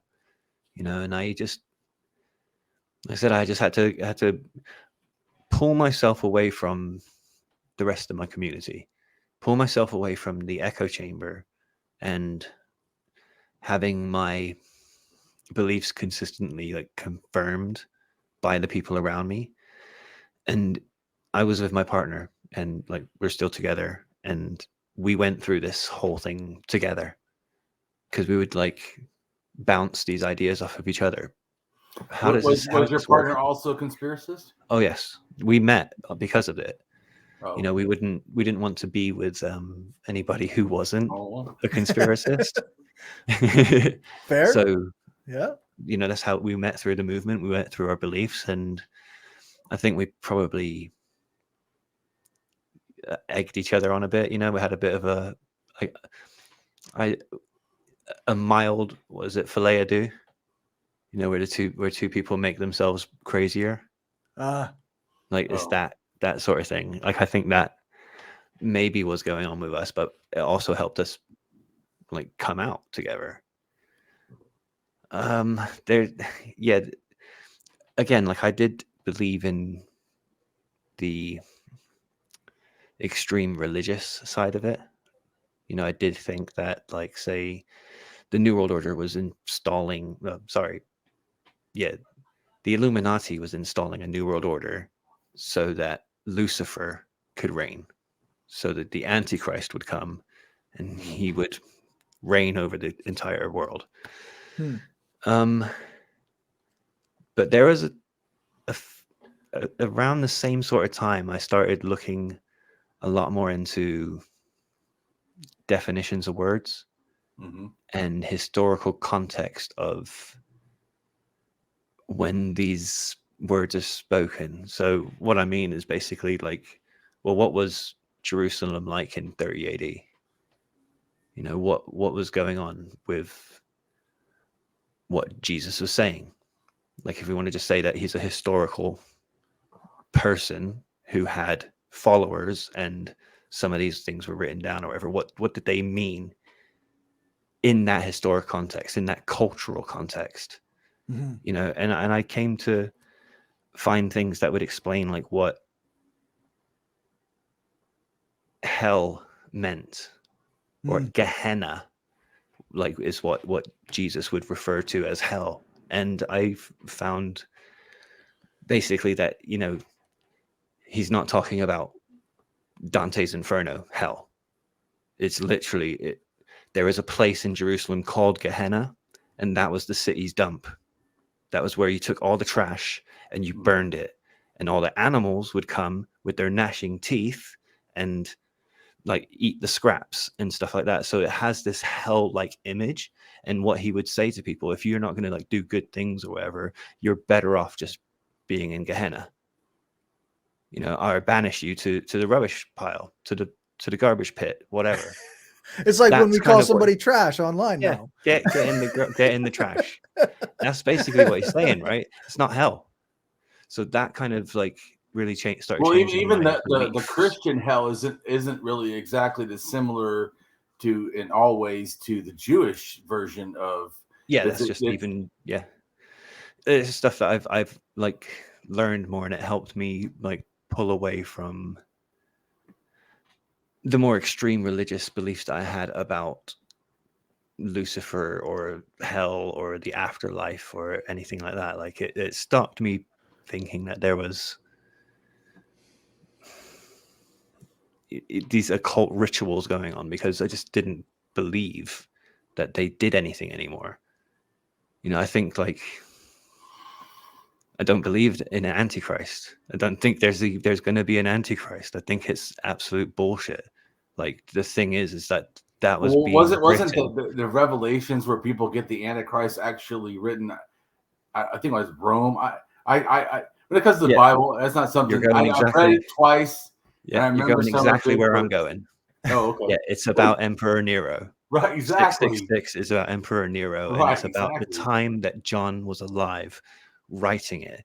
It's not about anything else. It's not about 2,000 years later when this Antichrist would come. It's something else, and that really helped like break down the spiritual aspect of my conspiracism, but I still held like the political thing, the political aspect of this belief. But then those events, like I said, the Brexit, Trump, Corbyn, that sort of stuff started to break down even understanding like the political aspect of it. I often talk about like the belief system being a Jenga tower, you know, where you pull out all the different blocks. Yeah. Like people want to know how you make the whole house of cards collapse, and that's like you would just pull one card out and you think everything falls down, but that's not how your belief systems are built up. They're built up on much more, on a foundation, and you know, many more blocks. So I like to use the Jenga tower thing, and I feel like from Sandy Hook, the narrative of hoaxes and crisis actors all the way down to the Trump and Brexit and Corbyn stuff, like, was different Jenga pieces coming out, and eventually it just totally collapsed. And I had to take some time off and just like start looking at everything. And like for the first time in that whole time, I actually started to look at the opposition, look at the people who have been debunking this stuff. And I decided to start looking at everything that I look at from now on. Like, I'm not looking at it, is it true or is it false? I'm looking at it as in the person telling me it believes it to be true. So I'm going to take it as like that could be a fact. So let's take it in and listen to it, you know. So I did that with almost everything. So is there anything that you would say that you intentionally didn't want to look at? Or would there you say was that, there was and that was the Graham Hancock stuff. So you believed in Graham Hancock stuff? Yeah. Oh, yeah. Well, I don't know. Yeah. I mean, I don't know that people, you know, like I said, I saw that become more. I don't exactly know why. I think I'm maybe, but I remember my experience as an atheist is generally more atheist, like heavy, you know, than the general public. The general public probably meets, you know, one atheist in every, you know, 100,000 or something, and I meet, you know, probably, you know, way more than that. You know, I think probably 70% of my interactions are with atheists in a sense, or something like that. Some, you know, someone that's close to that. So I feel like it like Trump, like you say, promoted more of these right-wing ideas. And I think that, to me, at least, what I feel is some atheists got like an anti-science bias, like kind of like what you said about they don't want to do the COVID or something. And they, you know, feel like, you know, that people are wanting to make them too PC. They should be able to say whatever they want. That's why they like Trump. They don't agree with him and everything, but, you know, they want to be able to say, I don't know what, but in some, you know, horrid shit or something. But so I feel like the Graham Hancock for them was like, some of science is correct, but some of science is wrong, which allows me to have these other, in a sense, you know, getting into conspiracy through Graham Hancock because they felt that it was kind of like science or something. Yeah, and it's just fascinating at the end of the day when you start to believe, you know, all of these people are lying to you, or at least the mainstream academia is lying to you about many things. Like, well, as soon as the Graham Hancock stuff, or Zecharia Sitchin, or Eric von Daniken, these people come along and tell you, like, here's an alternative history. You know, and I was very, very, very much into this, and I was a big, and you know, I did look at Zecharia Sitchin and Eric von Daniken and the whole ancient aliens thing, but I didn't ever believe like it was ancient aliens, you know. But people like Hancock would make it much better. You believe in these guys? I'm like confused at that. You believe in these guys, but not in their theory? No, I would be interested. And entertain their stuff. Like, so I would read all of their stuff and check it out. And, yeah. And obviously the Hancock stuff, I was very, very, very much into it, and it was something that I did not think I should challenge, because I didn't think it was tied up into conspiracism. It was just something that I really enjoyed and I really liked, and it was a bit of light relief until recently, until the Ancient Apocalypse show comes out. And I started seeing Flint Dibble and John Hoops talking about it and debunking parts of it. and saying that it's like linked into conspiracism. So I actually like thought, okay, I should look into this. I should address this and figure this out myself. So I actually kind of invited these archaeologists to come and talk to me. To which Flint Dibble did. Flint Dibble has, he recently gave me an interview where we sat down and we had a conversation. I did go back and check everything out myself, check everything out first. Like, where do I stand on all this stuff? Let's see if it's all what's wrong, what isn't wrong. And then there was a few questions I still had. So we ended up speaking. Like it's out on my channel now. Like we only released it. I watched recently. it, almost all it, not all of it, but yeah. Because my take on his stuff is not that it's not this. You know, I agree with the archaeologists what they're saying. I just feel like the DNA is the death nail for him. He in his blog says that it's a certain kind of DNA. It's R1b DNA. Now that's and he talks about it coming from a certain place and connected to the Marabolic culture. I know about all this stuff because I care about ancient stuff, not his stuff. But my goal was I wanted to learn the entire world about religion. Every religion in the world, I want to learn, especially the stuff that's arcane and people don't know. I want to learn this. So I learned about some of the stuff. So when he starts talking about this certain culture, I know what he's talking about.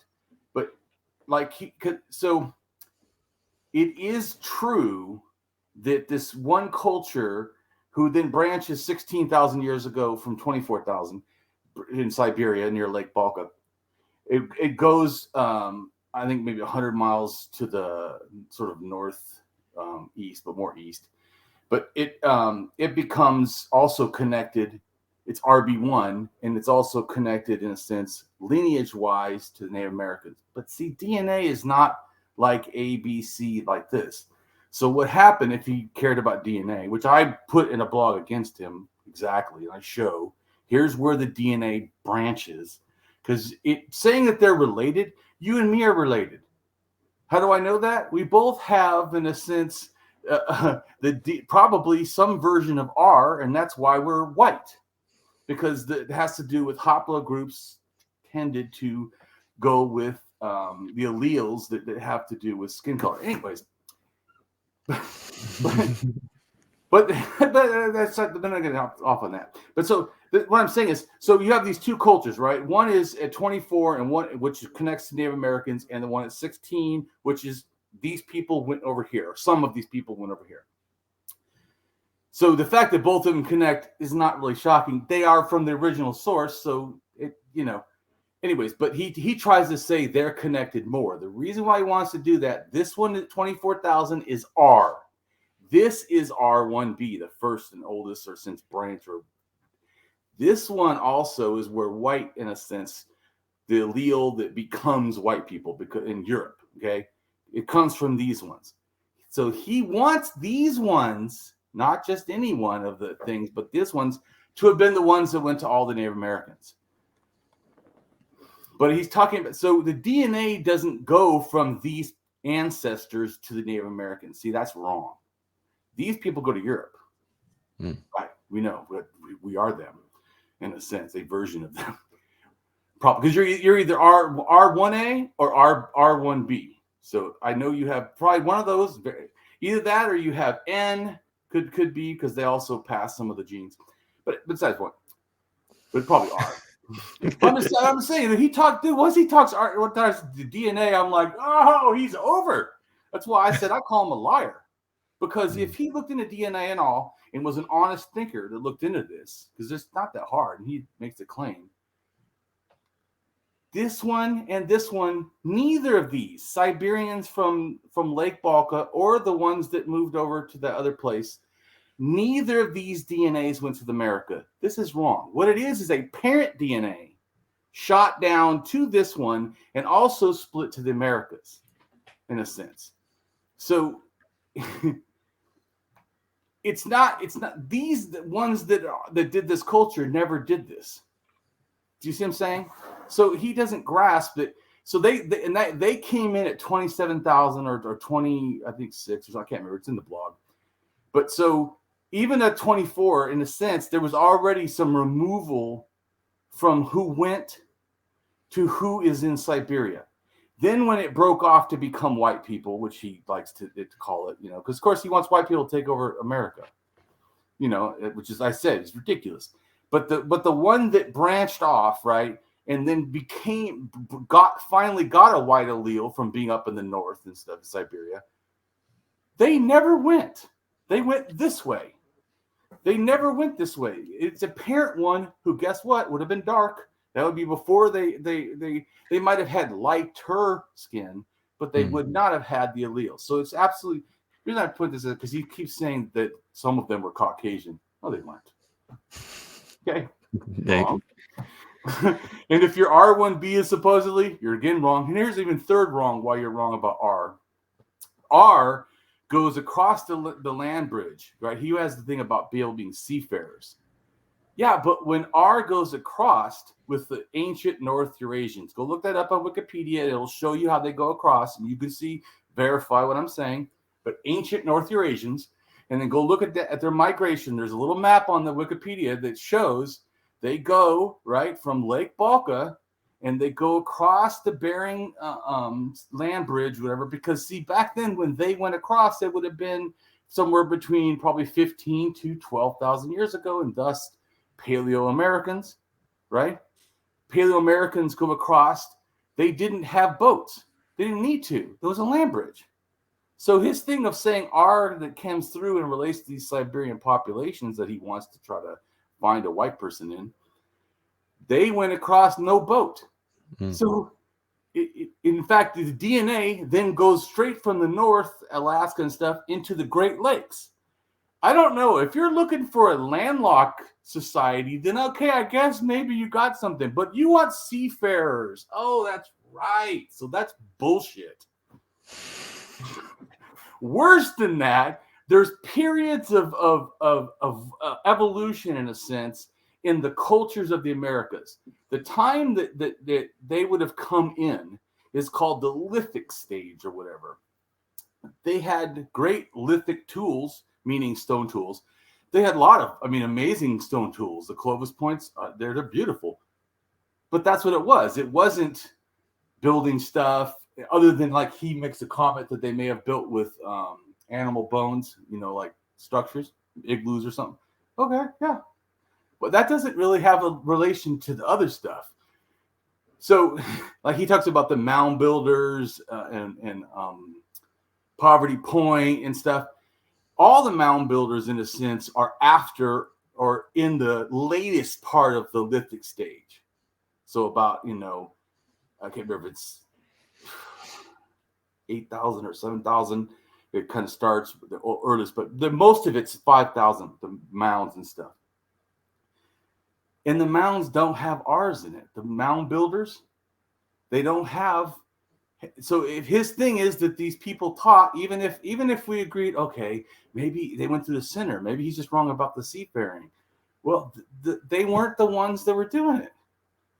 There's A, B, C, D, X. I think that's it. Well, that's the thing with these theories and conspiracy theories and alternative histories and all this sorts of stuff, is it lacks context. It's not being put in the proper timeline.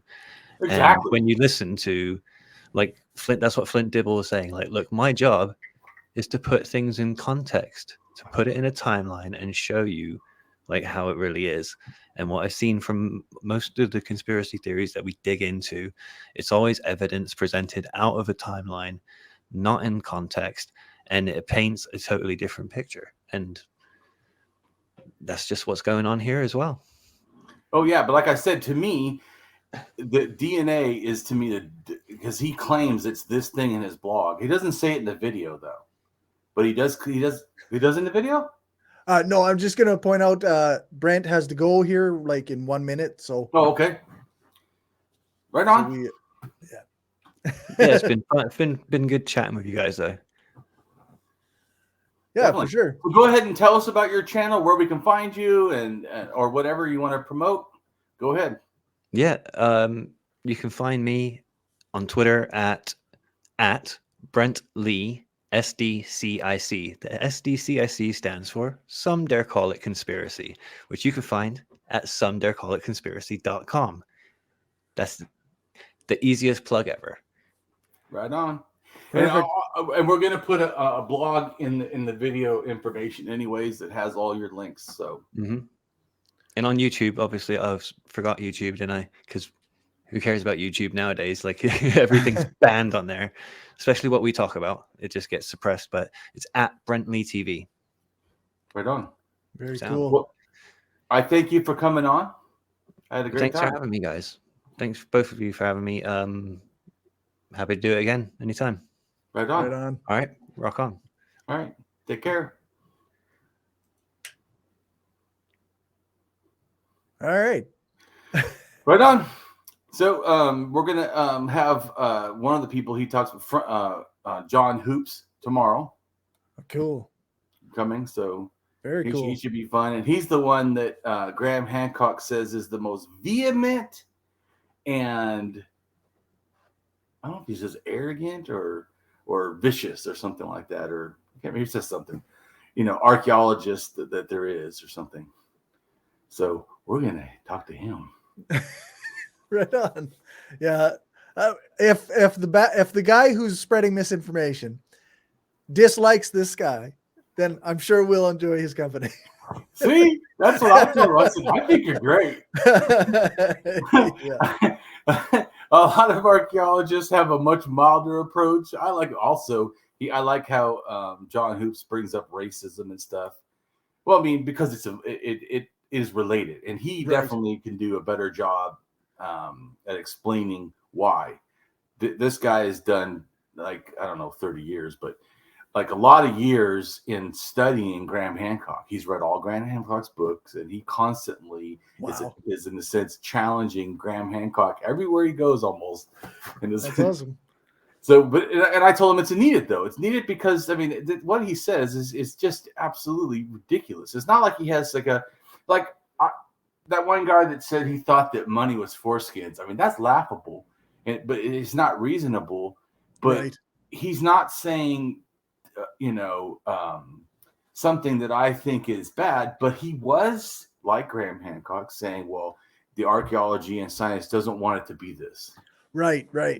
So it's a similar ridiculous thing. So it's like I told John Hoops, I said, hey, if you can challenge me, I said, I wouldn't even stop liking you. Because I said, I'm a deep thinker, and I also like to follow the truth. So But I feel like that is one of the problems. People, that's why I told you it's really healthy to be able to admit you're wrong. This is just a healthy behavior. Yep. Because you are going to be wrong in your life, and so this is good. That's why I said die to ego and stuff. It is important because we get too trapped into that, and then we could end up having a belief system we shouldn't have, or thinking or acting a way we shouldn't be doing. Yeah. And it's not beneficial, and how we're ever going to get out of it if we don't let truth guide us. Exactly. Yeah. It's like you say, like the act of, believing that you're flawless, that you have no need to ever update your thinking. It's, I don't know. It's just antithetical to everything I believe. So, well, and like as you know, that's not scientific. Scientific isn't that. I mean, they're willing to follow the thing. That's why I said that I try to hold myself to that similar standard. That I am willing to follow truth. I mean, even if it doesn't. Yeah. You should follow, especially I always find funny is if you're gonna call yourself a truth seeker, boy, that's a pretty heavy thing. Yeah, the people that usually say that have a very biased way of thinking. Yeah. So I'm thinking that, but that's also why I first identified that truth is in a sense a label that we put on stuff. Because I realized, wait a minute, if we're fighting over truth and stuff, I need to get them to see what it really is so they can see that, well, it needs to be supported. Right. Yeah. Because they'll just say, well, you don't understand it's true. Okay, then support it so I can. Yeah, that's right. Show me. Because it's if you true, can't, show me. Yeah. it's like I said, it's like Graham trying to be, wishy-washy and act like the because that thing, that thing, that's not the way to say it. That group of people, not thing, no, shouldn't have said it like that. I'm thinking the DNA, but still, right, yeah. People. I apologize. The group of people that were the 16,000 years old that had, the blonde hair and the first allele for blonde hair, and the first thing for instance what we would consider the allele goes and becomes white skin and whatever, that all you have to do is look though where it goes. That's why when we do a thing too about that, we're going to look at and watch what R does. We're going to watch it go from Africa, not R, and watch it become R, and then what R does. Because I feel like if you do that, then what he says is just like ridiculous. Yeah. I mean, it's yeah. But that's why I think it's hard in a sense to disprove this stuff, because it takes a lot. It's like when someone says, why is the government bad? Like, oh well, how much time do you have? Yeah. Which exact thing do you want me to answer? So, and then they'll say, well, don't you think some things are good? I'm like, yeah, but shouldn't society do that whether or not we had a government? Are you saying that only government agencies have ever done that in society? You're immediately like, well, so, I mean, yeah. You know what I'm talking about. That it's hard to, in a sense, thoughtfully. It's easy to make claims, like say, Grandpa. Oh, I believe in a unevidenced, what I'm going to call. I'm talking about him. What I'm going to call some future advanced society. Of course, why would I use any of those words if I don't really know what they are, right, or who they are? But then, like I said, if you're going to claim DNA, then you're saying who they are. Yeah. Then they have to be connected to that DNA, which means that I know a lot about who they are. And we can go look up, like I said, even watch a video and watch it migrate, Yeah. Time. Yeah, that's right.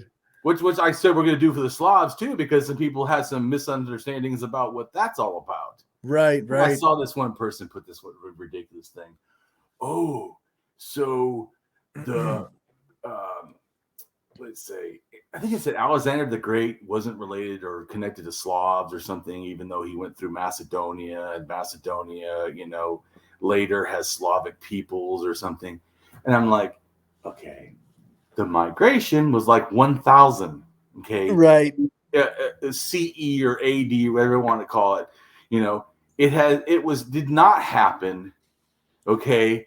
3,000 years ago. So saying it's a stupid meme, which I feel like I don't know who made this, but obviously someone who wants to be against the Slavs, of course, once again. Because they don't understand how pro-Russia or something, and not realizing, Russia is also Slavs.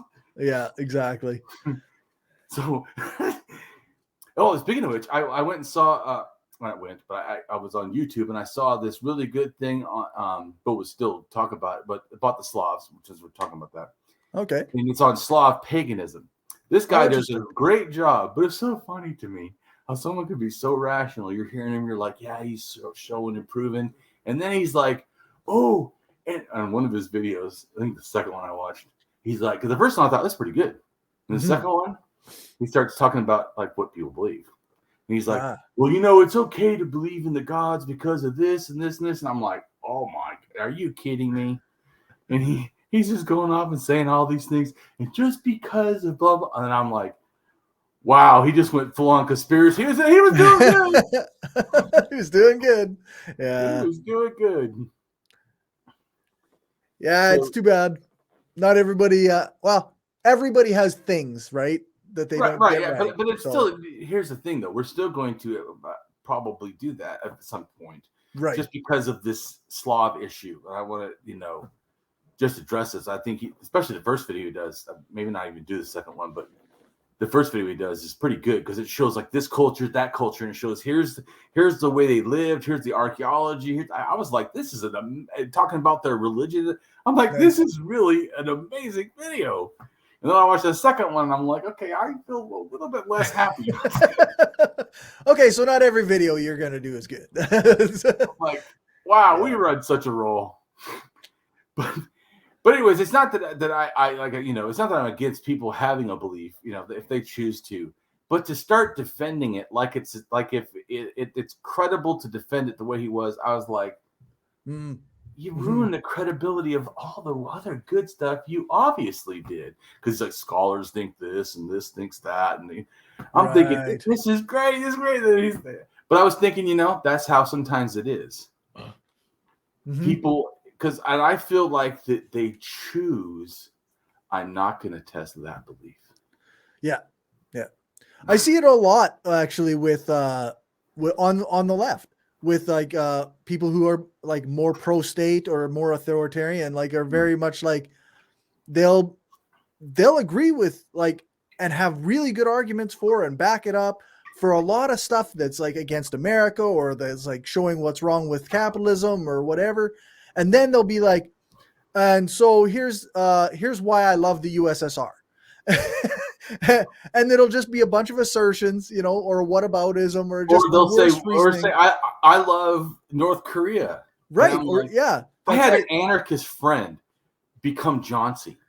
It blew my mind. How exactly do you go from freedom to a cult? Criticism of North Korea for some reason is one of these big things that like authoritarian or more state-friendly leftists, they really need to justify North Korea's existence and the way they behave for some reason.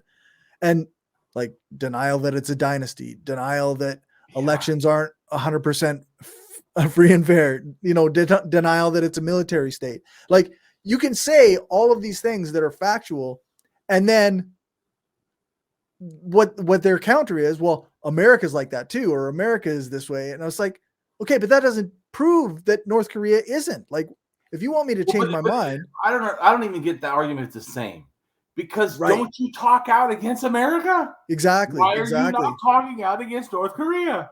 Exactly. If you're anti-America, then you ought to be anti-North Korea. Or but because it's a nationalized system where the government owns a bunch of stuff, then they see that as more socialistic or more communist. And I think that it should be what's the end result. So like, I don't want governments, but if you could show me that right now until that happens, that we could have a more humane system and stuff with some government that became a better government or nationalized. I don't have my thing. I said is I want all the positive change. I don't think that's going to get us to where I need to go. Right. But if that can get us to better than now, maybe we could end poverty. Okay, if they're going to keep governments, let's end poverty. Can we at least try to do that? Or my point is, I'm just saying. But that's not what people want to do. They want they don't even care. They don't hold that standard. Like, say, North Korea. Does North Korea done A, B, C, D, all the things that we stand for as a communist? Or they just use this label? Yeah, well, that's like China, right? Like it's labeled communist, but they're clearly a capitalist state, with just nationalization. How did they get more billionaires in the United States? Seriously. Yeah. Can't we both agree? I mean, I guess maybe it's an anarchist thing. Can't we agree that there shouldn't be any billionaires? So, and once you have billionaires, then maybe it's not as communist utopia as we're trying to get to. Doesn't that? Am I missing something that immediately strikes me as obviously not correct? Right? Yeah, I agree. It's not just me, right? No, you see it too. That how do like you said about beliefs? How do you have these two seemingly contradictory things going on? Exactly. I'm like, oh, yeah, I don't. I'm always trying to find inroads and agreements with other leftists of various types, but there's just a moment. There's just that line where, like, once you start defending, like, the Chinese state putting drug dealers to death, or stuff like that, like, you lose me. Like, you just will always lose me once you start doing death penalty stuff. Me too, because as soon as we get off this, I'm gonna go smoke some pot. And I've many times smoked pot talking to you. Yep. And I'm 100, like, a person can recognize that there are problems with drugs and health impacts, but that does not mean that the state should have the freedom or the power, the ability to take away my freedom to do whatever the fuck I want with my body. Yeah, you already know how I feel. So everyone has self-sovereignty. You know, some people left don't like when I say own or self. I'm just trying to metaphorically give a simple understanding of a moral concept. Really, I'm not, like I said, I'm not a capitalist, so I'm not talking about like the somehow value of a person. Literal ownership. Yeah. No. Yeah, like when I call my partner, I don't mean I own her. Right, exactly. So it's language is weird. My wife, I don't own my wife either. Exactly. Language is weird. Sometimes we have to use words in ways that don't mean what you're taking out of them, I guess. Well, she'll say the greatest thing that I ever did was marrying you, and also I don't agree with marriage. Right. Yeah, exactly.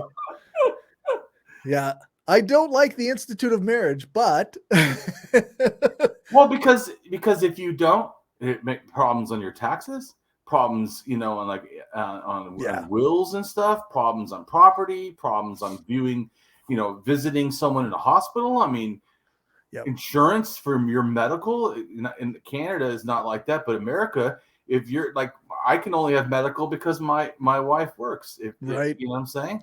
Right. And if you were married, I would have no medical. Yeah. In a sense. Yeah. Which is, I mean, obviously ridiculous, but it is the way it is. And you're dealing in the system that it exists as it is.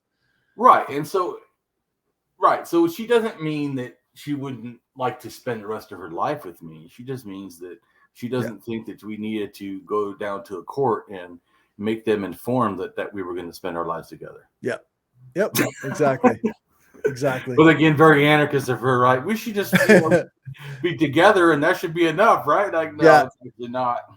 Yeah, we should be together as long as we want, and that's how it should work. Yeah, that just makes too much sense, though. Yeah, that's right. Yeah. All right. Well, I guess we can shut this down a little bit earlier this time. I don't know how long it's going to be with John Hoops too, because he may have to go. I don't know, or maybe a long time. Yeah. I don't know. But I was just going to say, is he able to make 3 o'clock work? Yes. Okay. Yep. Good. That's what he said. He said, okay. So I'm looking forward to it, hopefully. And then he said he talked to Flint Dibble. I'm also already talked to him, but remember I told you he's going to do archaeology in Crete. Mm-hmm. And so he was saying he didn't know about end of February. Oh, yeah. Yep. Or not. Or the timing of things. So I don't know. Like that's what like when he says, oh, they won't do stuff or debate, like people don't want to debate him. Some people don't want to debate him because they just don't give a shit about him. And other people actually have to work, have a fucking job in capitalism. And not everybody got a Netflix documentary. Yeah, I was a millionaire and able to just fuck off, and they say, come and make me more famous. I mean, yeah, exactly. But of course, you literally got a Netflix documentary. You can't pretend you're being silenced if you're fucking on Netflix. Like, I'm sorry, it just doesn't work that way. Ridiculous. No, but I do think that it's really important because he says so many fucked up things. Yeah. To me, that it's just like it's just not like he has just. In other words, it's not just that he has this ancient society belief. He then has beliefs that Native Americans didn't do their own stuff and were helped by white people. Right. Totally eliminates the agency of the indigenous peoples. And then where he says, like I said, where he tries to justify it, I'm like, I know about that, and that's fucking bullcrap. Yeah. What the fuck? And that's why that's one of the archaeologists, like I said to you, didn't really like that he felt that because I said he was a liar. I feel like he's either lying or he's just, what I mean by that could be intellectually dishonest. He knows if he looked into the DNA at all, which he tries to act like, then he knows that what he's saying did not happen. Yeah. No, exactly. So either he's lying or he's being dishonest with himself too, right? Right. Because in other words, what I mean, yeah, correct. Because what I mean is, like with the archaeology, he could be speculating, well, you haven't found it yet.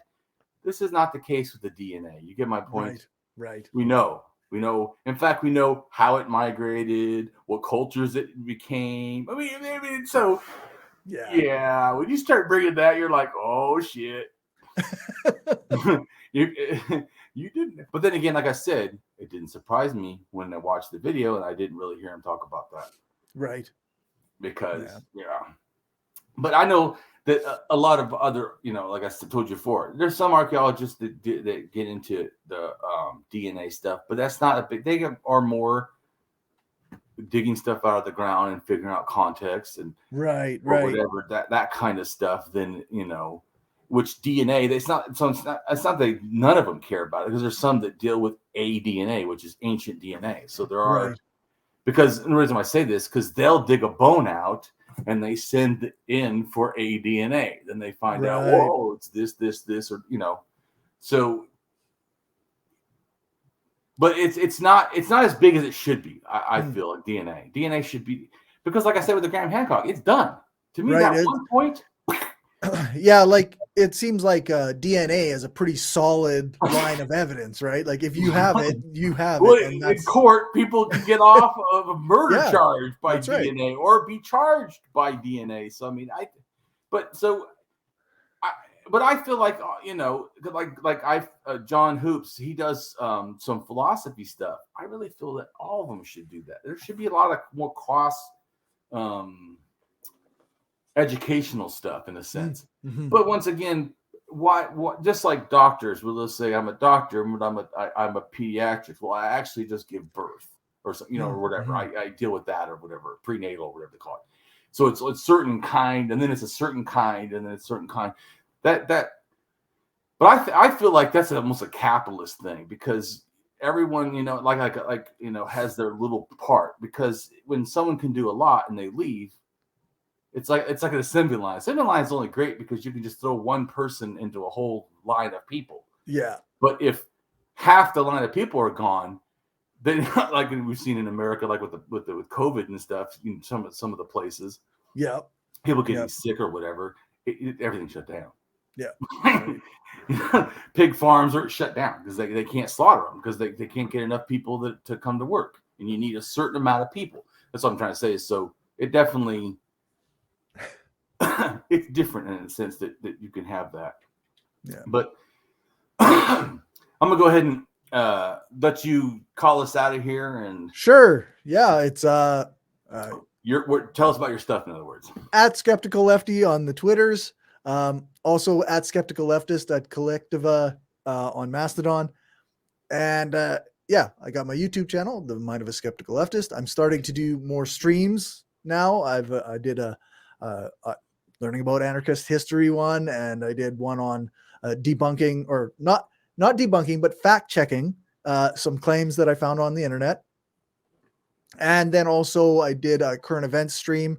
So that's on my Twitch, which is twitch.tv/skeptical leftist. And also that stuff isn't on my podcast feed, but if you want to go and listen to the podcast, we're doing Red Reviews again. That's on all podcast apps. The Mind of a Skeptical Leftist. Right on. Well, I appreciate, the stuff that you do. Well, thank you. I appreciate spending time on this show with you and meeting new people that I wouldn't have met otherwise. And right. Yeah. Looks like we got quite the lineup. We do. We have some professional archaeologists joining us. It's going to be educational. Yeah, definitely. All right. Well, take care. And then we're still going to, once we get them, we're still going to go back to finishing the 12 thing. But right. This is because I want to work this in so that it's done. Then it doesn't matter. Sounds good.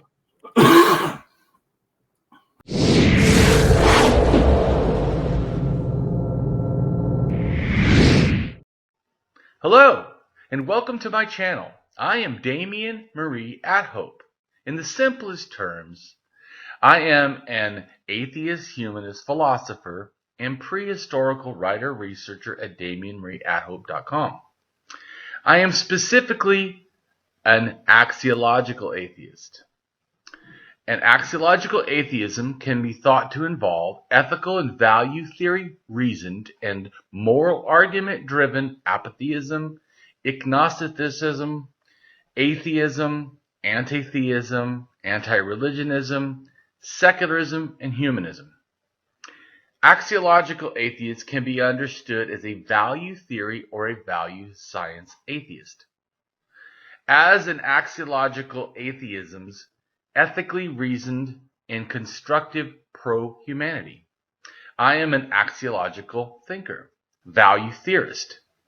The science of goodness, worthiness, usefulness, valuableness, virtue, reliableness, accuracy, validity, morality, integrity, beneficialness, etc., etc.